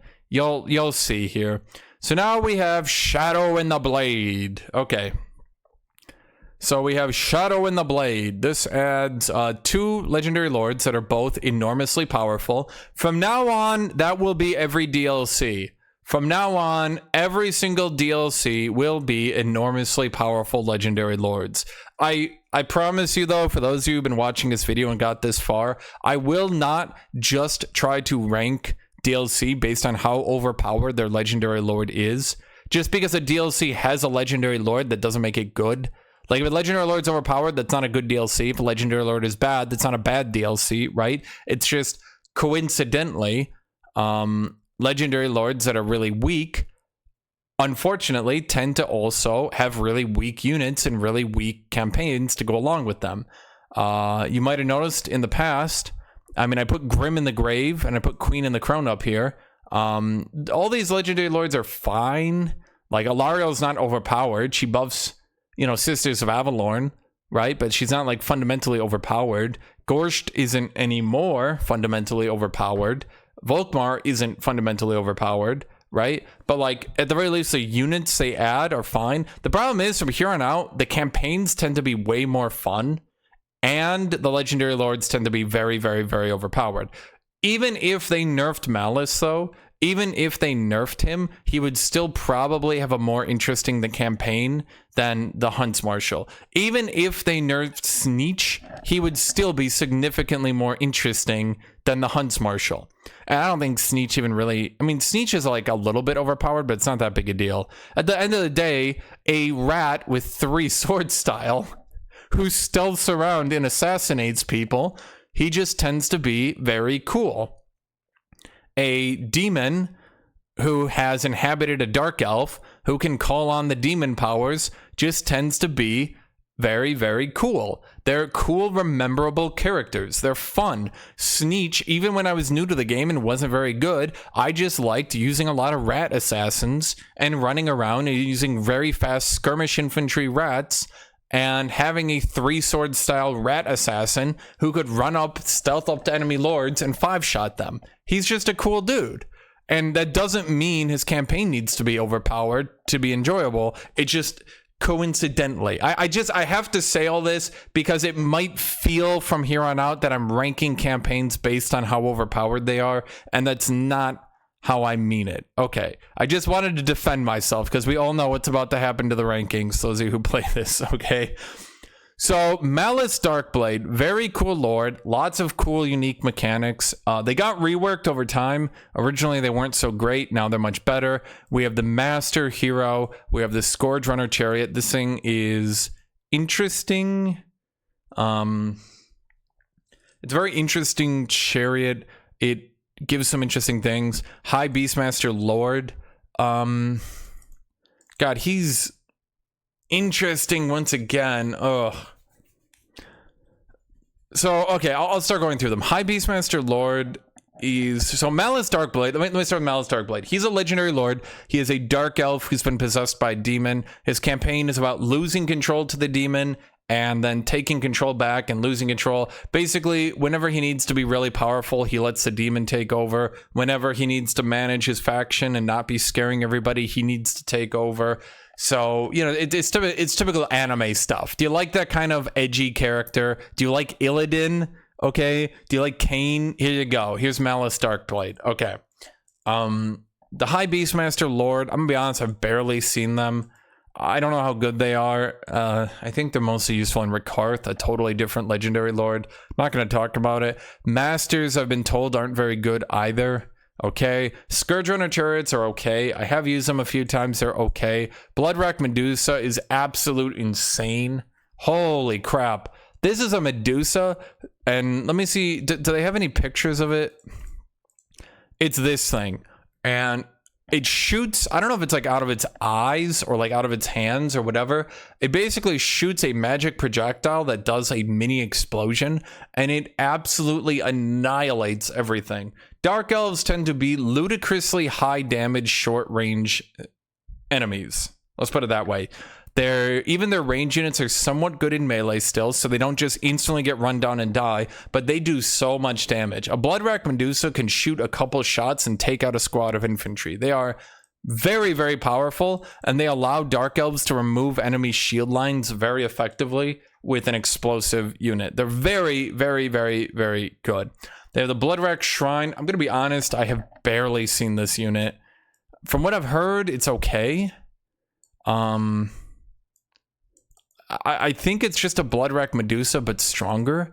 I don't know. I have rarely seen this unit in campaign. Once again, this is a tier 5 unit. You rarely see your tier 5 units in a campaign. So what do we have from the Sneech side? He has completely unique campaign mechanics where he goes on assassination missions. Like, you don't see him do it. You can just send him on it. And then this Giga levels up Sneech. Sneech himself becomes a very high-leveled lord. He starts killing everybody.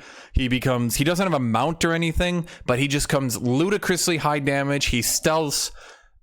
He's one of only 2 rat lords in the game who are actually good in melee. Tretch is good at running. Queek is good at being a melee lord with Giga. Queek is just very high DPS. But Sneech is about the same DPS while not being as tanky. Queek wears armor and is generally much tankier, but he's slower and can't stealth. Sneech also does ludicrously high damage, but he's just very stealthy. He can run in. He can use, smoke bombs and stuff like that to get in on people. He has huge debuffs. Very powerful lord. You'll probably like playing him in campaign. He's got some really overpowered mechanics he can do, but overall, I wouldn't say he's much more stronger than Ikit Claw or Clan Molder coming later. He's got contracts, like he's got a lot of things he can do that other Skaven cannot do, just campaign mechanics. So he's just an exciting dude. You got the Master Assassin Lord. I'll be honest, I don't know how good they are. Most people just use the Warlock Engineer Lord. So He's got the Eshin Sorcerer hero. I think, once again, people just use the Engineer hero to cast spells.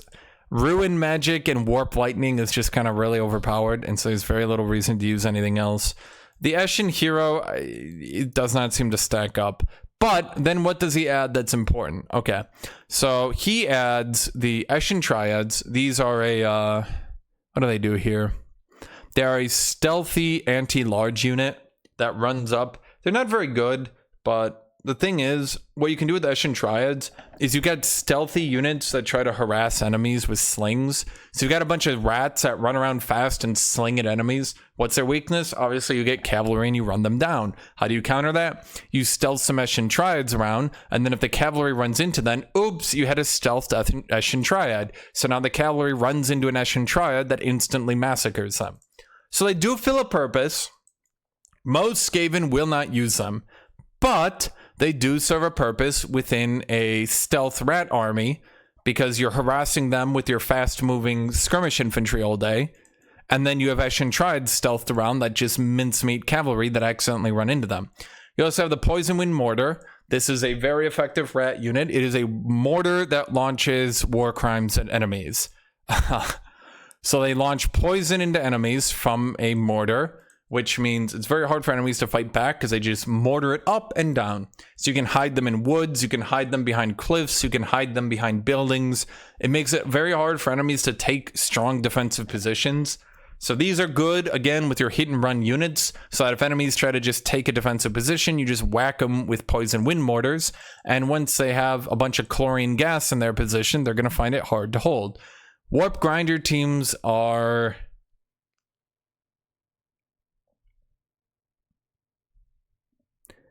interesting. What they can do is root themselves and every enemy around them.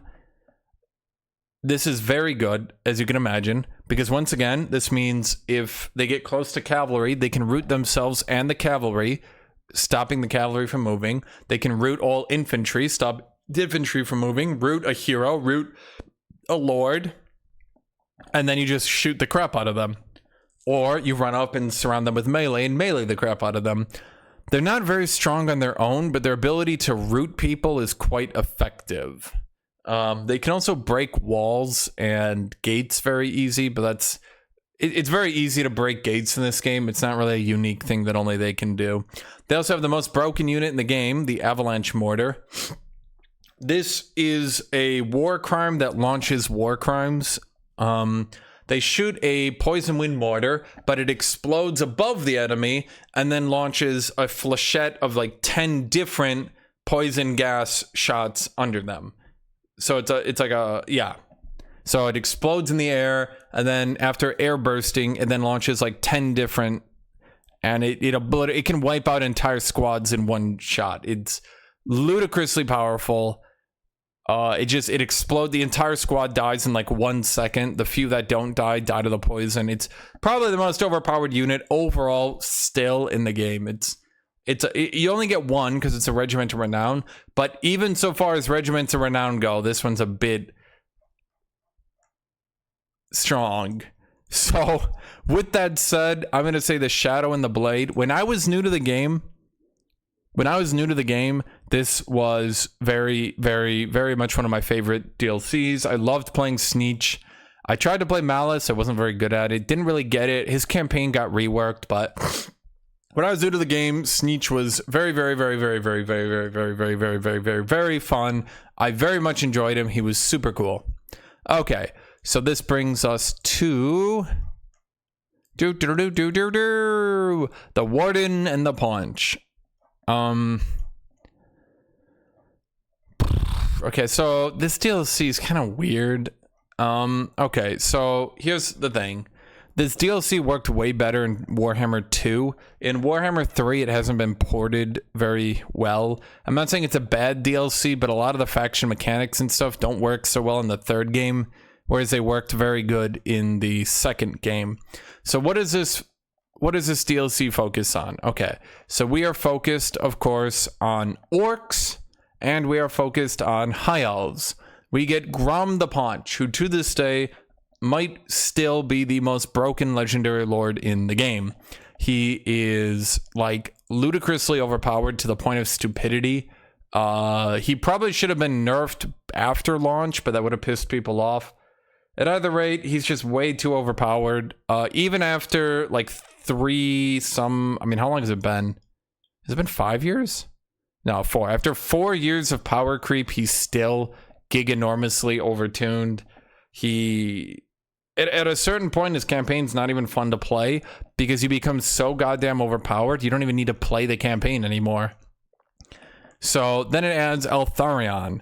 Now, Eltharion is probably the more interesting of the two because he's not just giganormously overpowered. He has unique mechanics. You can capture enemies, interrogate them. Interrogating them is killing them. You can also let them go free. Letting them go free is killing them.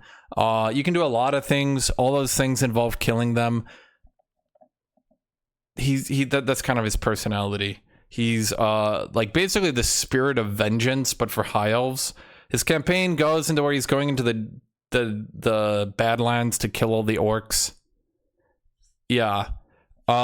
He's got some unique campaign mechanics. He's got some unique units. His unique units aren't very interesting on their own. They're basically swordsmen, but super strong. Spearmen, but super strong. Like, it doesn't have anything new or unique to it. You can't spam that many of them either. You can just get a couple of them and they're quite powerful.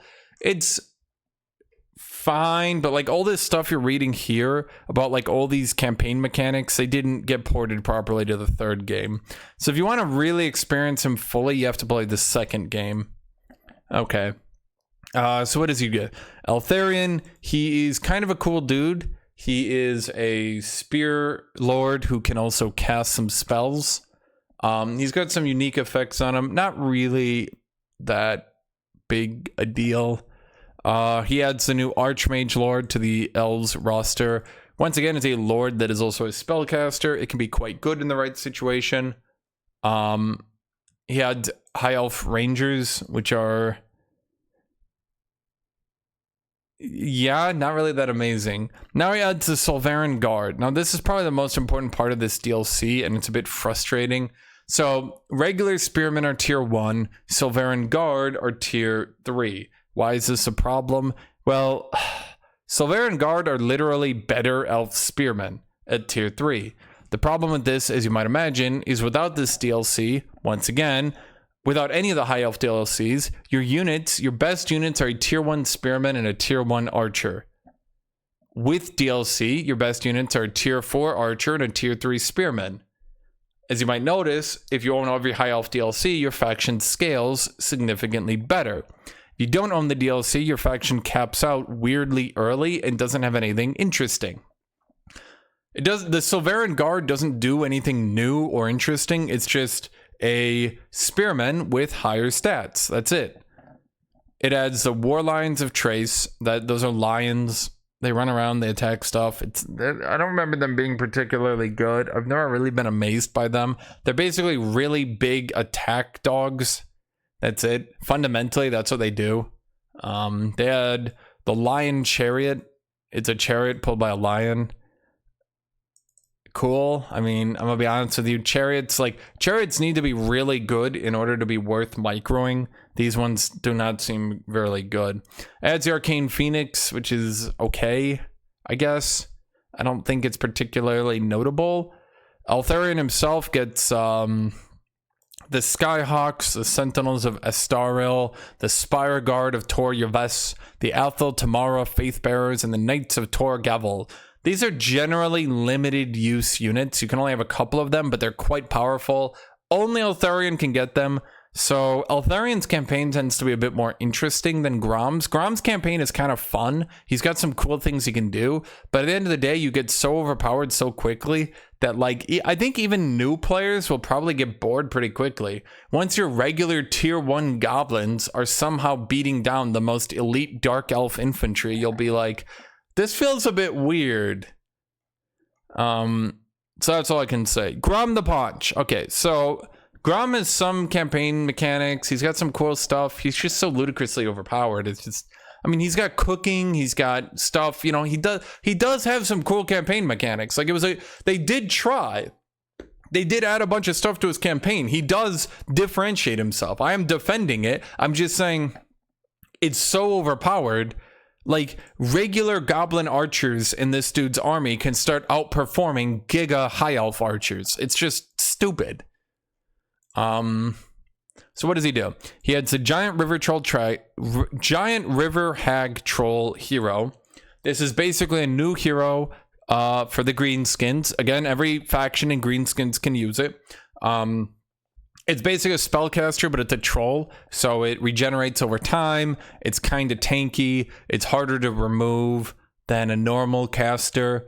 Greenskins aren't so good at defending their heroes because they tend to just all run into melee. Then the casters in the back just get killed by flying units. So having your spellcaster be somewhat tanky and able to self-heal a bit is okay.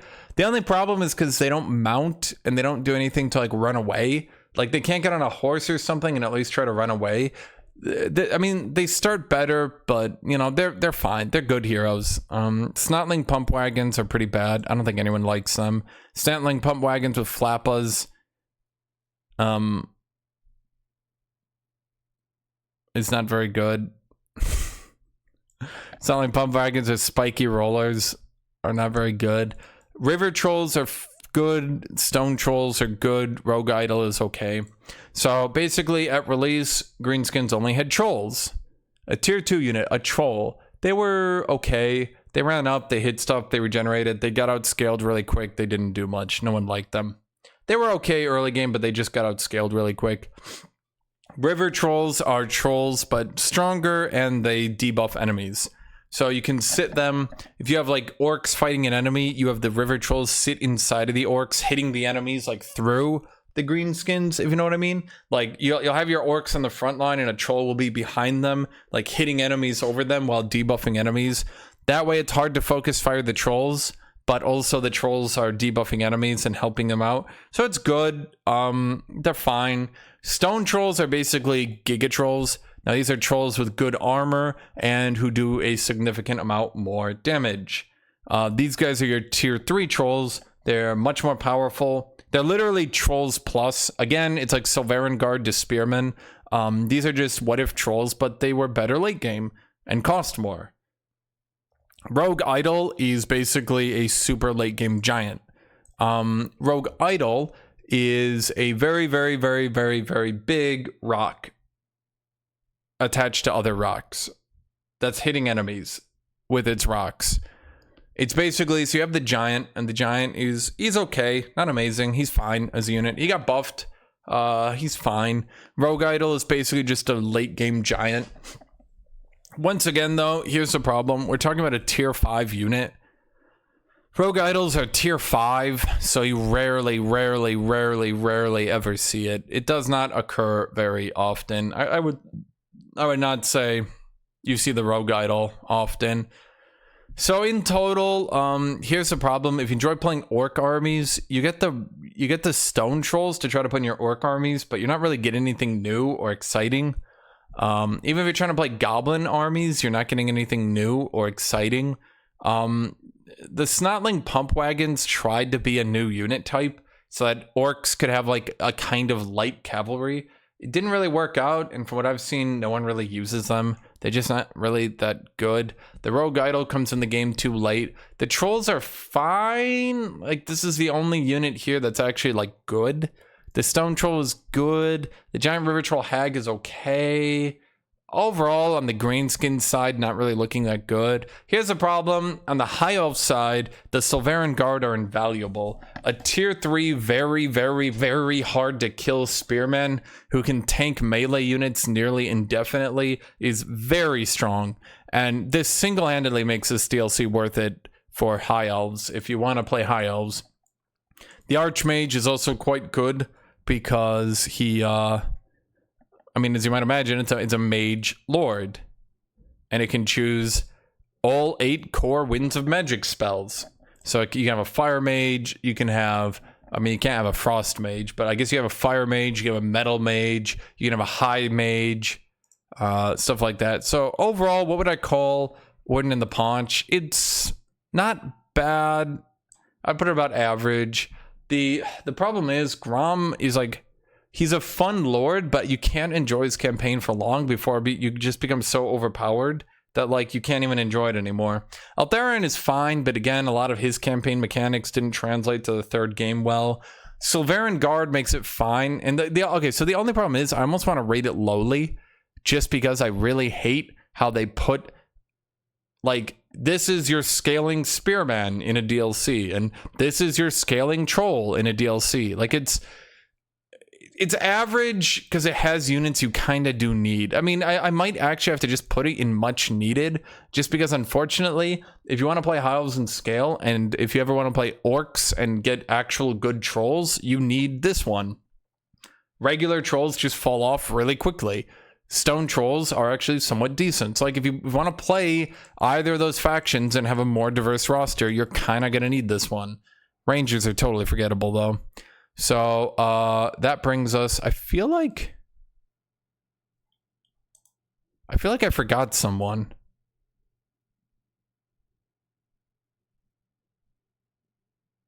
Huh.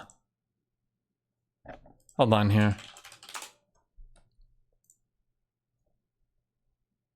Oh no, that's right. Alethanar was a free lord. Right. So I thought I forgot Alethanar, but then I forgot Alethanar was added for free. And with his Shadow Walkers. Right. Okay. I was like drawing a blank. I'm like, didn't they? Yeah, they did add him, but he was free. Okay. They do add a lot of free lords, by the way. So I'll go over that in a second. I could definitely go over that. So, yeah. Okay. So this brings us to, who do we have right now? We had the Warden and the Punch. And now we have the Twisted and the Twilight. Okay. So this one is going to be complicated. I'm going to be honest with you. I'm just going to say it. The Sisters of Twilight are the most boring Wood Elf Legendary Lord. If you rank all four of them, they are the most boring. They are very boring. All they do is make flying archers really, really OP. They basically are just super OP early game. They're just not exciting. They don't have anything interesting. They don't add any cool mechanics. They're really boring. To defend the company here, at the same time they released the Sisters of Twilight, they did rework the other Wood Elf lords. They did add a fourth lord for free that everybody gets if you own it. So they did put in work on Wood Elves. It's just the problem is the Sisters of Twilight are very boring. They're just boring. They're not exciting. That of the Spellweaver, which I went into, is just not really needed. Because you already have a spellcaster lord, except it's a giant tree. Ariel is cool. She's like a giga legendary hero, quite a powerful one. You get her a little bit... I can't remember if you can get her early or late. I think some people can get her early. I know some people get her early. She's just very powerful. So she's pretty cool. Ariel's very powerful, could be cool. Spellweaver's just totally unneeded. Zotes are kind of weak, I'll be honest. Great Stag Knights are like a late, I mean, they say heavy Wood Elf cavalry. So Great Stag Knights are a good way to like charge other knights and keep them from rocking your backline too hard so your archers can have work. The only problem with Great Stag Knights is other cavalry have been power creeped really hard. So there's a lot of late game heavy cavalry who, if Great Stag Knights try to interact with them, will just get absolutely mauled. They will get minced. They will get annihilated. Great Stag Knights, though, can still deal with fast light cavalry because they themselves are still pretty fast. They can mulch infantry. The other problem is Wood Elves don't really need help mulching infantry. They've got very fast archers that can shoot while moving that already annihilate them. Blade Singers have been power creeped off the planet. So the only thing really interesting here is Ariel and sometimes Great Stag Knights. Zodes can be cool, but they're really not. I'm gonna be honest, I'm sorry. So from the Wood Elf side, this DLC, even if you like Wood Elves, let's be clear here, you're paying $5 to get Ariel. Is that worth it? Yeah, maybe. I'll be honest, maybe. She's pretty cool. I've only used her once, but she was pretty cool when I got her. She's kind of overpowered, but, you know, whatever. Skaven, Throat the Unclean. Okay, so here's the problem. Throat's really cool. Now, he's giganormously overpowered. But unlike Grom the Paunch, like, Grom had some cool campaign mechanics and ideas, and I enjoyed him. Molder is giganormously overpowered, less than Grom, but his campaign mechanics are way more involved and way more fun to use. So it's still overpowered, but it's way more involved and way more fun to use. He also gets Gorich, a legendary hero, who's pretty cool. Last time I tried to get him, I played through a 3-hour campaign, then it bugged out and I didn't get him. So, you know, just be wary of that. Never play this game on Iron Man. I assure you, you will regret it. So he's a pretty cool dude. He's a Chaos Warrior in a rat. He has a Chaos Warrior brain, and he got transplanted into a rat ogre. In the lore, he actually hates Molder. He hates, what's his name? Throat the Unclean, this dude, for doing that. Throat the Unclean is an experimenter. He's like, Ikit Claw focuses on technology, on like Gatling guns, rockets, stuff like that. Throat the Unclean focuses on genetic mutation, stuff like that. So his whole campaign is experimenting on your creatures, giving them buffs, stuff like that, making them unstable. He's got VATs. He releases VATs. He can get high tier units. It's pretty cool. He has the Packmaster in the DLC. Now, Packmaster buffs the monsters around him, so he's pretty good. It's like a hero who directly works with what he's trying to do. He gets wolf rats. These are rats that have been experimented on, and now they're wolves. So they're wolf rats. Do you get it? Okay, they're fine. They're like cool to use. Mutant Rat Ogre. It's just a single entity monster. Instead of a rat ogre, and then you get like a pack of 12 rat ogres, or 16, or however many there were, you get one, but it's big. It's not that big, though. It's kind of boring. Blood Horror is basically a giant rat that looks like a giant rat. It's like, just imagine 100-foot long Giga Rat, and that's the Brood Horror. It's really cool. It's very fast for a big unit. Not as tanky, but oh my god, it is so fast, and it sprints into your back line and kills it. So, Brood Horror just sprints your back line while you got the Hell Pit Abominations and the other dudes on the front line. Molder's campaign is really fun, and it's very thematic. This roster, every one of these units go towards Molder. That's the thing. Every one of these units help the rat beast playstyle be a viable strategy. And Molder is quite good. He's got his flesh laboratory that also doubles down on it. Very good. So here's the thing. Here's the thing. Here's the thing. Here's the thing. Here's the thing. If you enjoy rats and you want another playstyle where rats are good, I would actually say that the Twist and the Twilight, you might not believe this, is much needed. Now, let me add an addendum here. If you're playing Ikit Claw, all you need to play Ikit Claw is Ikit Claw's DLC, and you're good. That's it. Literally all you need is Ikit Claw's DLC. If you want to enhance his DLC, then you can get the Shadow and the Blade. And then you get mortars that Ikit Claw can buff. However, no rats that don't want to use beasts, none of them need Molder's DLC. All these units are contained into Molder's playstyle, into Thrott's playstyle, and while some of them you might be able to use them in other factions, like you might be able to do melee rats and then use a Brood Horde to sprint the backline. You might be able to do melee rats, maybe some wolf rats to sprint the backline, but only Molder can get Gorich. Packmaster only really works if you have a bunch of monsters around to buff him, so you would need to be playing a monster playstyle. And if you're doing a monster playstyle, you're going to be playing Molder. So for Queek and for Tretch Craventail, if you're trying to do melee rats, if you're trying to do Storm Vermin, then you don't really need this DLC. In fact, Ikit Claw's DLC tends to be better. So that's why I'm going to list Ikit Claw's and Snitch's DLC as required. Molder's DLC, I would say, is much needed because it's just a good, fun DLC.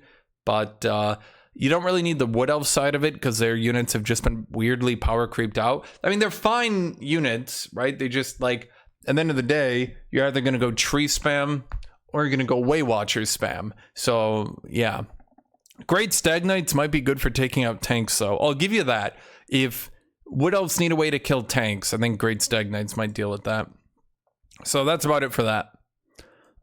This brings us to, of course, the Silence and the Fury. So this is a DLC that adds Taurox. And here's the thing. If you want to play Beastmen and you want a good Beastmen campaign, Taurox is so fun. He adds a Doom Bull Lord, so your regular Beastmen can be led by actual cool lords. The Wargore hero is pretty cool. Tuskgore Chariot brings Beastmen in. Mid-game actual chariots that work. The Gorgon, Beastmen are one of the few factions that can actually use late-game units. The Gorgon's cool. The Jabberslythe is cool. Maybe they shouldn't have added 2 tier 5 monsters, but they did it anyway. Okay. So the Beastmen roster is really cool. Very highly recommended. If all you do is you want to use Taurox and use this, it's a cool DLC. If you want to use the Lizardmen, Oxyotl is very weird. He's basically a tiny rat lizard guy. He's like a tiny chameleon. I mean, I think he's literally a chameleon. And his whole thing is he hunts chaos. But like he actually hunts chaos demons from stealth in the chaos wastes as a tiny lizard using poison. That's his whole shtick. I don't know a better way to put it. He's like a very weird character. Whereas like with the other factions, I wouldn't really mention their character. Oxyotl is weird because like his whole shtick is he's kind of weak. He just uses stealth and poisons to do stuff. He teleports around the map. He's just a weird lord. I think a lot of people just aren't excited for him. What units does he add? Okay, he adds the Chameleon Stalkers. These are so Skink have now had 2 different melee units added, by the way. Chameleon Stalkers are a stalking melee unit with grenades. Their grenades used to be really good, now they're really bad. They used to chuck grenades in as they were running into melee to blow up the front line, then run in and clean them up. They had very limited ammo. They only had 2 ammo, so they could throw grenades twice. But now their grenades seem to do very little damage. They themselves seem to do very little damage. And the Chameleon Stalkers as a whole, they seem to perform decent in auto-resolve, but like in the actual fighting, if you actually play out a battle, their entire grenade line can do like 1/10 of an enemy's HP. I don't know why, they just do not seem to be very effective anymore. I mean, they're somewhat tanky for a chameleon unit at the very least. They've got high melee defense, but I don't think they can, like, if they get shot at, they tend to die. But that's fine, because most of the time chameleon units actually have high missile resist and are very good at being shot at, because, you know, they're supposed to be stealthy. Skink Oracle Hero seems to be pretty good. He's got a very good spell line. He gives a good hero to Lizardmen. He's a late game spellcaster. He's pretty good. Quaddle sucks. I'm not even going to talk about it. Piece of shit. Feral Trogodon is like really niche again. Wow, another niche Lizardmen unit? You'd never believe it. So this is a very large guy who, instead of trying to fight other large units in melee, spits out poison and tries to kill them from range. And then if they get too close, he runs away and tries it again. Feral Trogodon is really jank and kind of annoying to use. I will not lie to you. It is kind of cool to have a late game anti-large unit that can kind of run around. So it's like your big boy version of a Chameleon Stalker, but it can't shoot while moving. So it's like really jank and requires a lot of micro to use. And overall, I would just say it's kind of not, in the end, it does not feel that fun to play with. Quaddle sucks. Chameleon Stalker is just very, I don't even know the right way to put it. It's just very disappointing. And Skink Oracle Hero is good, but none of this stuff is required once again. We have another Lizardmen DLC where I don't see a single unit and think, boy, I really want to use that. Chameleon Stalker would be the only one, and its grenades just do not work right anymore. I don't know a good way to put it. So the Beastman side is good. The Lizardman side, I just don't If you really enjoy Lizardman, then you can play Oxyotl. His teleporting is fun, I guess, but oh well. So unfortunately, the Silence and the Fury, I'm gonna have to give you an average because neither side, like if you're playing Beastmen, then you need it, but Beastmen aren't really that fun to begin with. If you're playing Lizardmen, once again, you'll be shocked by this. Once again, Lizardmen don't need their DLC. Shocking. I know. This brings us to Ogre Kingdoms. You'll never believe this. Forgettable. Ogres are so bad right now. They're just unfun to play. Their roster is really fun, but their campaign is abysmal. They have one of the least fun, most frustrating campaigns in the game. Their unit roster is cool. Now, here's the thing. They are reworking Ogres in a few months, so they'll probably make their campaign better. But for now, if you are new to the game, this gets an anti-recommendation from me. I would never recommend.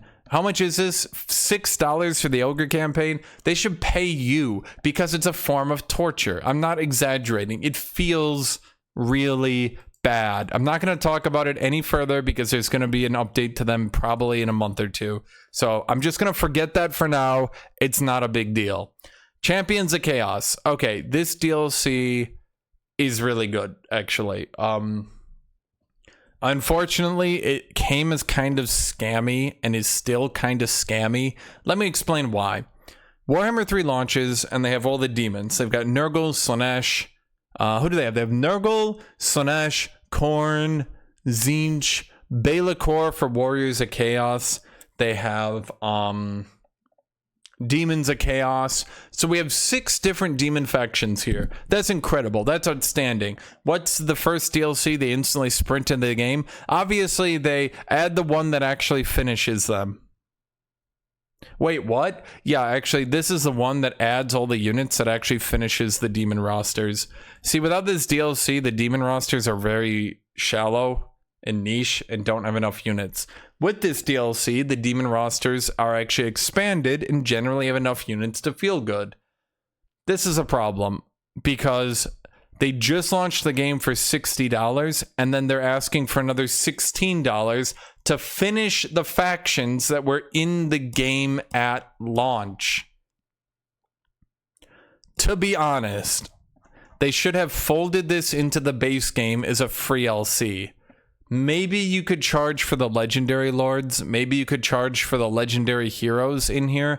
But this is super scammy, is the only thing I have to say. I have a huge ethical issue with releasing all these factions, saying that the factions were in the game, and then the first DLC fleshes them out enough to actually be good to play. So that's not what we're reviewing here, is it? What are we reviewing? If it's needed. This one, unfortunately, is required. If you want to play the demon factions and you want to have a fun campaign, this one adds all the units to actually make them fun, to actually add enough to give them a fun campaign. In particular, without this one, Nurgle is basically unplayable. I would actually say Nurgle can't be played without this DLC. Okay. So, who do we have here? We have Valkia the Bloody. The first female lord that focuses on melee. I mean, there was Marathi, but you know what? Let me look at her trailer because God, this is just so perfect. So this was the first for female empowerment. They finally added a strong, armored female melee lord into the game. Incredible. Honestly, they did such a good job. I was so impressed by them that they had her get her ass beat in the trailer for some reason.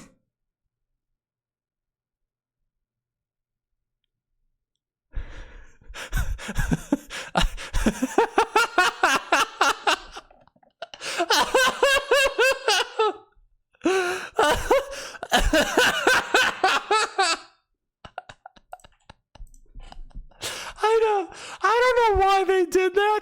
Nobody knows why they did that. Nobody knows why they did that. I will never in all my life understand what the hell happened. Okay. Valkia's campaign, though, pretty cool. You get Khorne. Valkia's pretty cool. She's enormously powerful. She's like a giga tanky Khorne Lord in the campaign who can buff everyone around her as well. She leads very powerful units. It's a fun campaign. I like it. She's a little bit in a shitty area of the map, but oh well. Festus is kind of boring. His whole shtick is he buffs or debuffs people around him.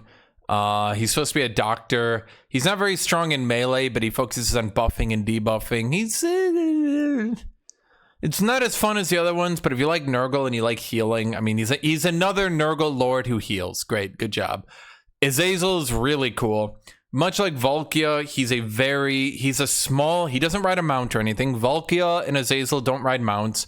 They're just very fast flying lords. Valkia is tanky. Azazel is very fast and does a shitload of damage. He sprints in, destroys the front line, and gets in there. He's got an enormously good voice actor. His voice actor is incredible. That's all I can say. He's very tantalizing. His campaign is pretty cool. He's got some unique technologies that allow him. So all the warriors of chaos here, by the way, are focused on chaos warriors, chosen of chaos, and inspiring champions. So Valkia focuses on giga high damage but slow Khorne frontline. Festus focuses on very tanky Nurgle. So the problem is every single Chaos Lord is tanky right now. So Nurgle is tanky but focuses on healing. Valkia is tanky but focuses on damage. Azazel is tanky but focuses on tanking.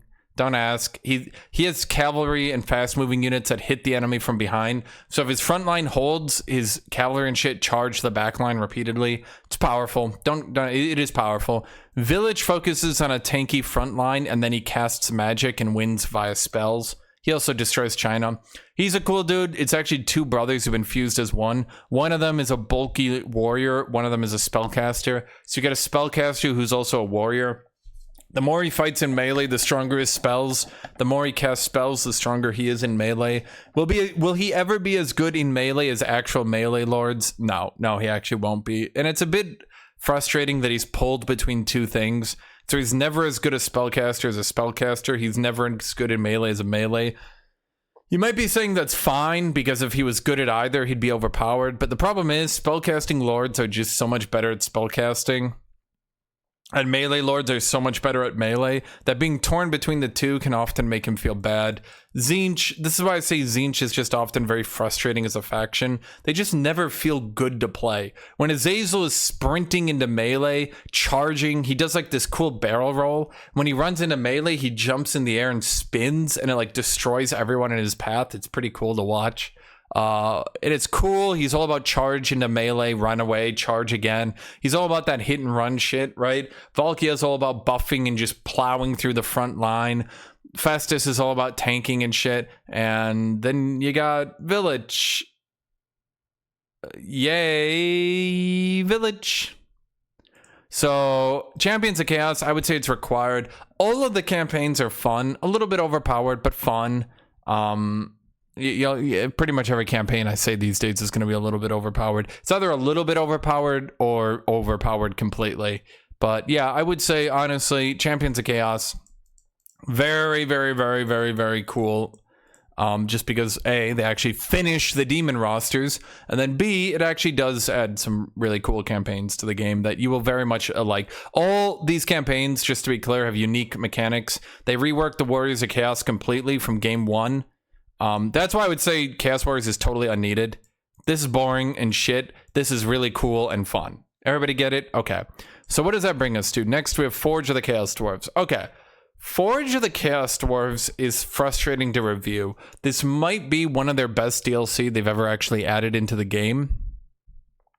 Their race is enormously fleshed out. They have lots of campaign mechanics. They have a lot going on. They have a very coherent roster. Their roster is very coherent with how their campaign plays, which is very coherent with their play style. They have lots of buffs. They have lots of things. It's a very involved campaign. You really feel like you're managing a slave industry. I know that makes me sound bad, but just go with it. It's cool.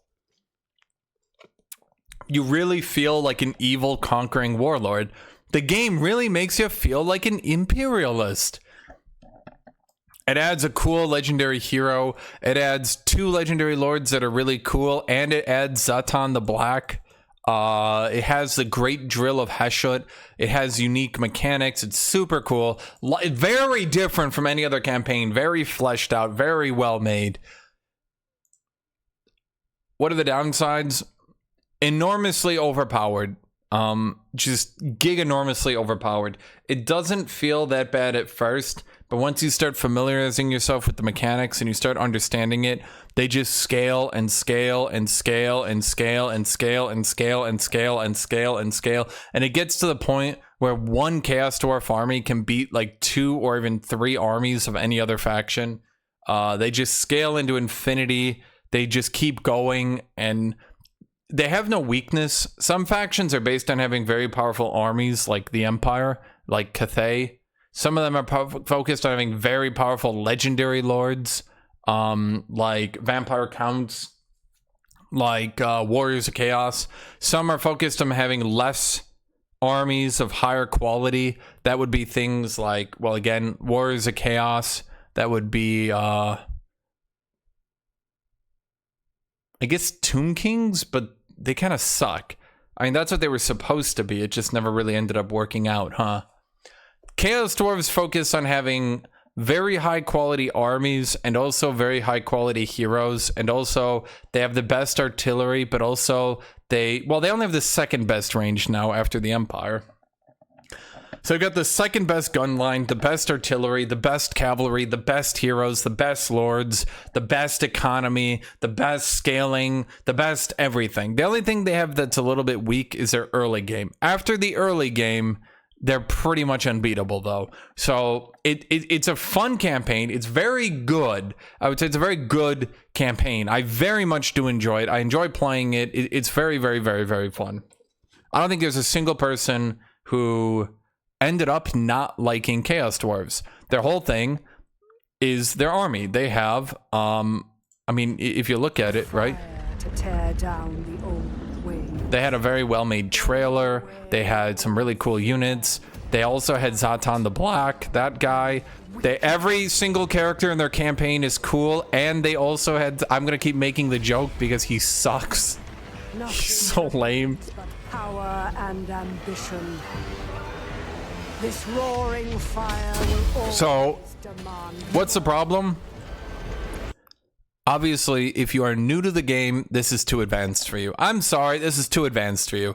Like, it's too advanced for me sometimes. It's a very hard to play campaign. Ludicrously rewarding for when you actually play it well. Probably could use some nerfs in some places. Maybe some of their later, like, buffs should be toned down. Like, late in the campaign, I think some of their buffs should be toned down that they can get from their tower. I'm not going to explain that, just deal with it. But overall, I would honestly say it's like, do you need it? No. Do you really want to play it? Then go play it. Do you just want really big artillery with like modern rifles on like power armor wearing Chaos Dwarves? Then get this campaign. You will actually have dwarf space marines wearing actual armor, shooting modern rifles, backed by actual artillery pieces. Whereas you could say the Empire is probably like Napoleonic weaponry with some sci-fi elements. Chaos Dwarves are like World War I, except with actual armor and shit. They're on a level no other faction is when it comes to technology. So I mean, it's very fun. You can have one Chaos Dwarf army completely obliterate 3 armies before they even reach them. The raw level of firepower this faction outputs is insane. Okay, so this brings us to, of course, Shadows of Change, a very controversial DLC. Let's go over why. So, why is Shadows of Change very controversial? Let me see if I can find it for you.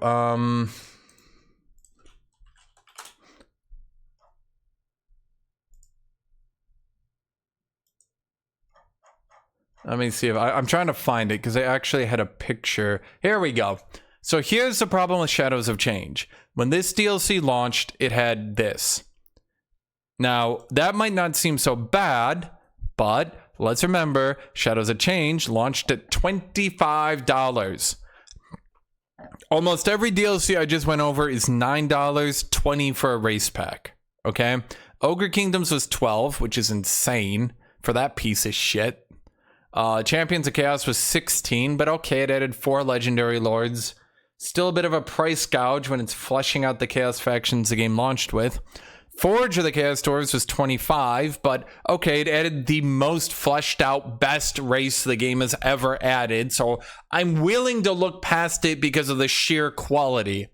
Shadows of Change launched for $25 and was a piece of fucking shit. This is what it launched with. 3 factions for $25. So it added 1 bow, cool dude, barely any units.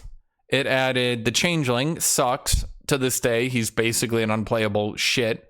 And it added Ostyanka, who, her campaign sucks. They eventually went back, and because popular acclaim told them that this sucked, they literally doubled the content in it. They literally doubled the content. And now the DLC has this much in it. Is it worth it? Oh man, I mean, I'm gonna be real with you. Even with all of these content additions, I'm struggling to say it's worth it. So here's the problem. Fundamentally, what gets added with this DLC? What is needed? Looking in front of me, what is needed? So the bird that they added later on is okay, because it gives your spellcasters, your astromancers, your astronomers, for Decay, that's for Warhammer China, it gives them a mount that they can fly around on, and they can cast spells. It makes them very tanky, very fast. They're somewhat capable in melee too, so they can land down on ranged units and actually beat them in melee while casting spells. It makes their astronomers scale very good, be very strong. What else is good? Jade Lion is okay. I think the Jade Lion can put an aura. No, sorry, I can put a debuff on enemies that for the next 18 seconds, everything they shoot reverts back into them. So I've put it on grenade launcher units. They'll shoot their grenades. They go out in the air, turn around, and go back and obliterate the squad. Very powerful, very unique effect. Very cool. The War Drum adds attack. It adds melee attack in an AoE, and it adds reload time in an AoE. So you put 1 in the middle of your army, and it buffs everyone. Problem is, it takes 2 turns to recruit. Is not really that good. So people can often go without it without really having that many issues. What else is actually good here? The Akshina Ambushers, that was for Kislev, Warhammer, Russia, Poland, Czechoslovakia, Slav, Slavia. They were released giga goddamn OP, and they're now just good. I think they're still good, I'm pretty sure. They released astronomically, abhorrently overpowered. Now they're just regular good. The Celestial General is badass. That's basically Lubu. It's a lord. Gatekeeper is okay. The problem here is there's not many units here I look at. Like, ooh, the Mutalith Vortex Beast comes in way too late in the game to matter. Or the Giant Kislev unit. Yeah, I guess, but it's not really needed. Kislev kind of has good units. The Golden Knight is cool. Narnia Leska, she's really cool. Her dad died in the golden armor, so she put it on, and now she's the Golden Knight. She's got cool voice lines. She's pretty cool. I like her. She buffs up some units. I mean, I do like her. She's pretty cool. No real complaints on her. She's cool. But like, do you see I'm struggling to mention anything here? It's a $25 DLC. And I am struggling to mention my favorite unit. There's the Gundam for Cathay, but it's a legendary hero. You only get 1 of it. It's okay. I mean, I'll give you that. It's okay. It's like giga OP on release. Now it's pretty good, but you know, it adds some good units. Like it does some good stuff, but it's a $25 DLC, man. And what does it do? Not much. Like, I'm sorry, even if you play Cathay, Jade Dragon's whole shtick is that he's just giganormously overpowered. Cathay is like an average faction. With this DLC, they're okay because they can put their astronomers on a mount. They can actually get like a strong late game spellcaster that runs around, is hard to kill, can lock people down in melee, can survive being meleeed.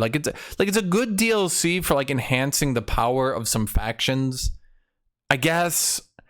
But like it's so. So I'm gonna put it in an average. You don't need it. You don't need it, but some of these units are cool. The Flying Rainbow Lion for Cathay is cool. The War Sled for Katerin for Kislev is very powerful.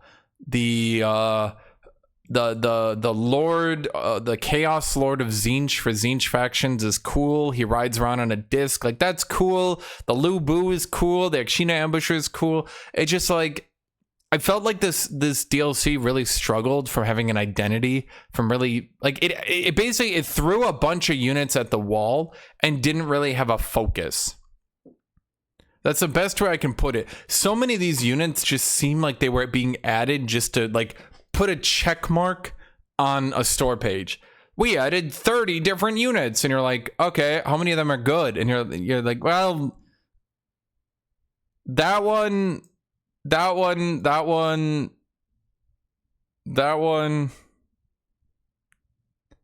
of that one. You know what I mean? I know. Most of the old DLC ran into this issue too, where most of their units were bad. So am I being hypocritical? No, because this one is $25 and these ones were $10. So there's a bit of a difference. I would say, at the very least, okay, I will give you this. At the very least, because they have added so many different units, I'm sure everyone has a couple of units they enjoy. Even though I don't enjoy the Crowman, I'm sure there's one person who does. Even though I don't think the Exalted Hero of Tzeentch is very cool, I'm sure there's someone who does. Even though I don't really use the Cathay monsters, I'm sure there's some people who really do. I'm sure even though like I don't use the Things in the Woods very much, there's someone who does. Like they add so much into the game.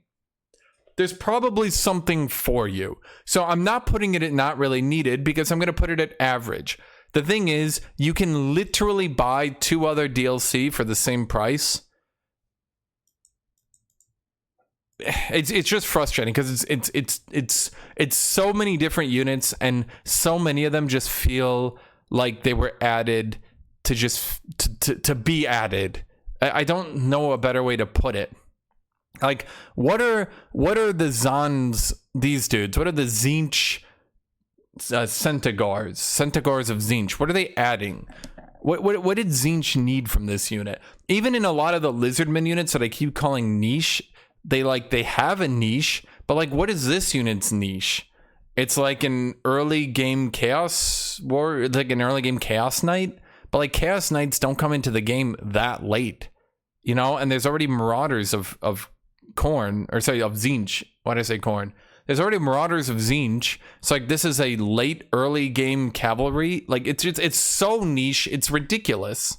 You know what I mean? And just, I don't know. I have complaints. I don't think it is horrible anymore. Okay, when it was like this, I don't think it was worth it. Now that it's like this, by pure quantity, I think they've added enough units that matter. By pure quantity, there are enough units that matter that I don't mind it, okay? So I'm putting it in average. I'm not going to talk about it anymore. This leads us to the last one, Thrones of Decay. Okay. So how good was Thrones of Decay? It's very expensive, but you might notice there's a difference here. Each of these can be bought individually for $9. Now this is $9, not on sale. You can have them all bundled for $22.92. So here's the thing. This DLC, if you bought all 3 of them, is cheaper than Shadows of Change. All 3 of them combined. Even though it might look like it's $27 combined, you can buy a bundle and get it for $23. Cheaper than Shadows of Change by $2. Not that much. So what is in all of them? Okay, well, let's look. So Tamarkon. This adds Tamarkan and only Tamarkan. Pretty cool dude. Little bit overpowered. Shocking. Oh, I know. Crazy. Kind of a boring campaign, though. Very slow campaign. That's just how Nurgle is, though. Very faction. So, what units do we get here? Do they not actually say out loud? Okay, well, off the top of my head, you get the Pestigors of Nurgle. The Pestigors. They're a fast-moving Nurgle infantry that if an enemy... I think it's if an enemy routes, they Giga Slow them so you can crush them. It's okay. It's another early game armor pen unit. Wow, another one? That's crazy. It's supposed to be like an early game damage dealer for Khorne. Unfortunately, it's like Khorne. Why do I keep saying Khorne? It's like my brain hears Chaos God and just goes Khorne, man. Unfortunately, Nurgle doesn't really have that much issues dealing damage early game because he's got really good spells. He doesn't really have many issues early game. Nurgle mostly has issues late game. Either way, they then added the Plagued Ogres. I think it's Plague Ogres. That's a mid-game damage dealer for Nurgle. Those ones are really good, and they fill a niche, because Nurgle mid-game starts running into some damage issues. You can run two-handed Chaos Warriors and two-handed Chosen, but the Plague Ogres do a lot of damage. I think they have anti-large as well, which is definitely something that Nurgle was lacking. So the Plague Ogres definitely add some good stuff. Let's see, what else do we have here? The Toe Dragons are basically just a late game Giga. They're basically Toe Dragons. Unfortunately, Nurgle already had a tier 5 unit, the Greater Unclean one. So the Toe Dragons are now competing with the Greater Unclean one. It's probably better, but what are you going to do? They also added the Rot Knights. Rot Knights are an anti-large cavalry unit. Very powerful, one of the strongest units in the game now. They're a late game anti-cavalry cavalry unit. They crush cavalry. They do so much damage, they kill even non-large things. Enormously powerful. One of the best units in the game. Fills a huge gap in Nurgle's roster. Again, I did say Nurgle was lacking anti-large. So now mid-game, you have the Plague Ogres being anti-large. Then late game, you can rely on the Rot Knights. They're not super fast, but they're still decently fast. They can run around and take down large units. They're so strong, they can even take down lords and heroes late game. If those units are riding mounts, they can chew them to pieces with their anti-large. So this DLC was very focused on reinforcing Nurgle's mortal roster. Very focused, very powerful. It adds the Chaos Lord of Nurgle, who's enormously powerful. The Chaos Sorcerer of Nurgle is also pretty powerful. These are just very, very, very, very, very powerful. These are very powerful units. Very cool. Basically, do you want to play Nurgle, but do you want to play with mortals?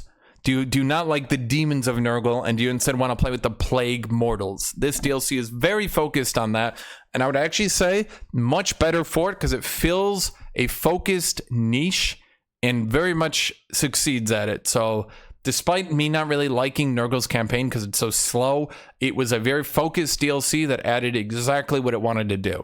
That brings us to, we've got next Elspeth. Now, Elspeth, what does she add? Well, as you might imagine, another very focused DLC. We now have Empire has their early game, their gun line, but now mid-game they have the Nuln Gunners, the Ironsides. Now these are riflemen. Actually, I don't know if they're riflemen. I don't think they're actually riflemen. They are musketeers, I think, still. They're still aquabussers, I'm pretty sure. Something like that at the very least. Handgunners. But they are slightly armored. They're slightly better in melee. They won't win in melee, but they just won't die as quickly. They won't die as quickly to arrows either because of their slight armor. They're basically more of a mid-game line unit for Empire. They also get riflemen with very long range, very accurate, very deadly. So they get very long range units. They get good mid-range units. They get a new tank that is a very powerful tank. It's armored. It has an artillery gun on it. It can still fight in melee because it's a tank. It can just run people down. And it has artillery, so it's very Very, very powerful. They also get a new Lord, the Master Engineer. He buffs up, you might guess it, gun units, range units. They get a new hero, the Regular Engineer. You might not believe it, he buffs up gun units. Crazy, I know. They also get a new Anti-Infantry Cavalry. So their cavalry can now run down opposing gun lines and charge them and tear them to pieces once they're in melee. So it is a very, once again, there's a very focused DLC. We're adding lots of guns to Empire and adding anti-guns to Empire. So it's a very good, focused DLC. Sorry, my alarm went off. Very good, very fun. No complaints. Once again, has a task, decides what if we flesh out, much like the Molder DLC, it fleshes out an entire aspect of a faction and is very powerful, actually. The only thing I would say, I think the tank is overpowered, but the tank's not even part of the DLC. The tank, I mean, there is a tank variant in the DLC, but they reworked the base tank. The base tank that Empire already had access to got reworked. This DLC just adds a variant of it. But the DLC itself, Elspeth seems a bit OP. Shocking, I know. Wow, that's crazy. So other than that, she's got a bit of a slower start than Karl Franz now. I would say Karl Franz is probably about as powerful as her. She's obviously better late game, but Karl Franz is much better early game.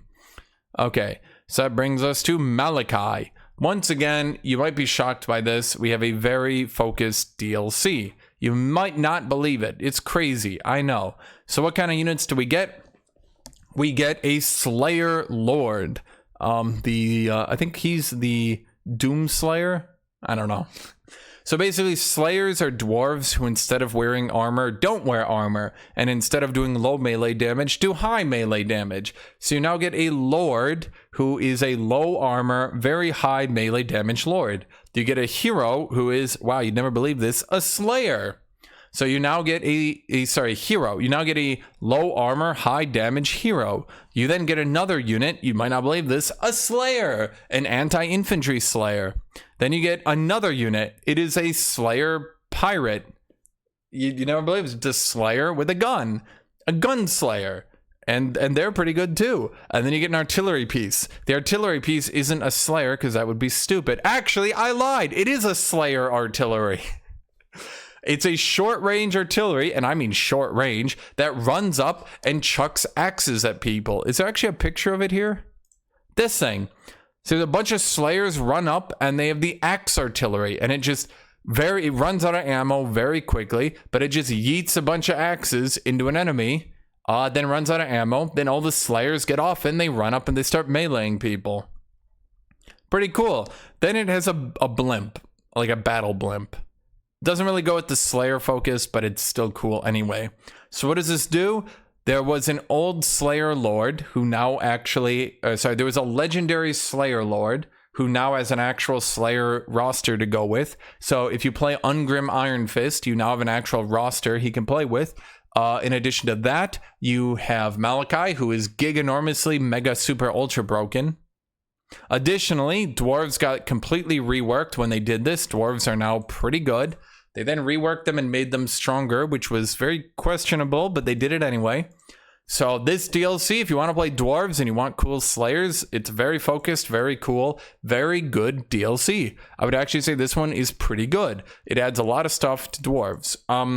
Unfortunately, the way I'm doing my tier list, despite me thinking this is one of the best DLC they've done and is very fun, and you can buy it in short little packs and is very well done, here's the thing. Because it's so focused, I'm actually going to list it as average. And the reason I'm going to do that is you don't actually need it. It's just very good to have. You don't not need it.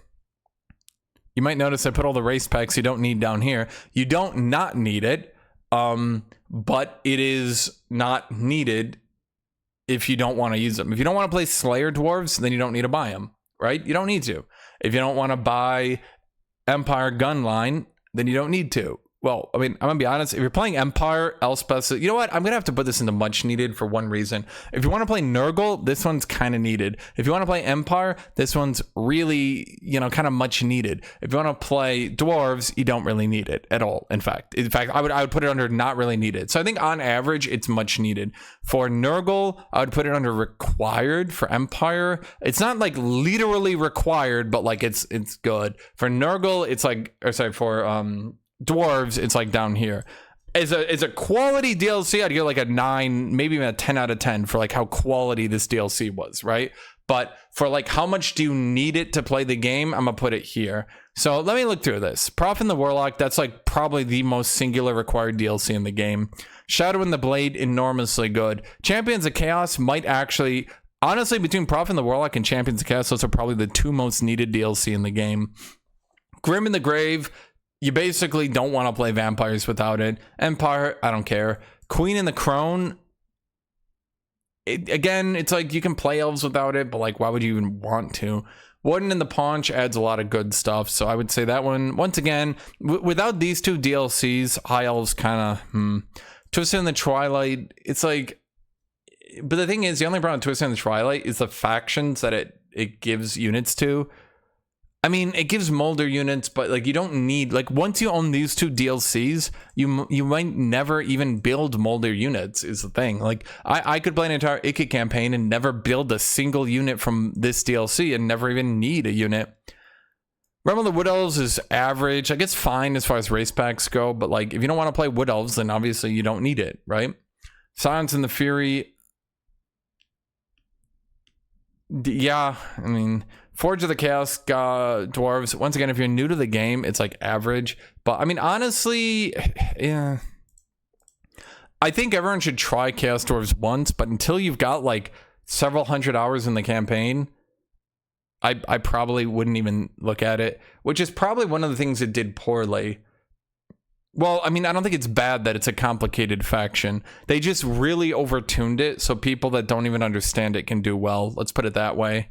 Shadows of Change, it adds so many units. It's just like, compare Throne to Decay, which is like focus. It's like Nurgle, melee, good, right? Like Empire, guns, Dwarves, Slayers. Shadows of Change is like, I don't know, some constructs for Cathay, but also a flying unit, but also a gate master for your melee.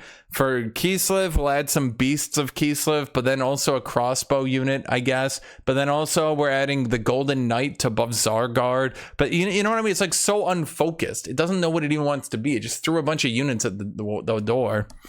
Vampire Coast, they're like a really fun faction, but they suck so bad you probably will be frustrated in trying to enjoy them. Norsca is good, but their roster is getting a bit dated. This one you don't really need. I'll be honest with you. Again, don't really need it. All of these you don't need. You never even need to look at them. Don't even acknowledge they exist. Okay, so that's how I would tier them all. Give me your opinions. Give me your thoughts. Did I just really do this for 3 hours? Okay, cool. So, I hope this helps somebody. Surely people new to the game will definitely watch a 3-hour video, right? Surely they will.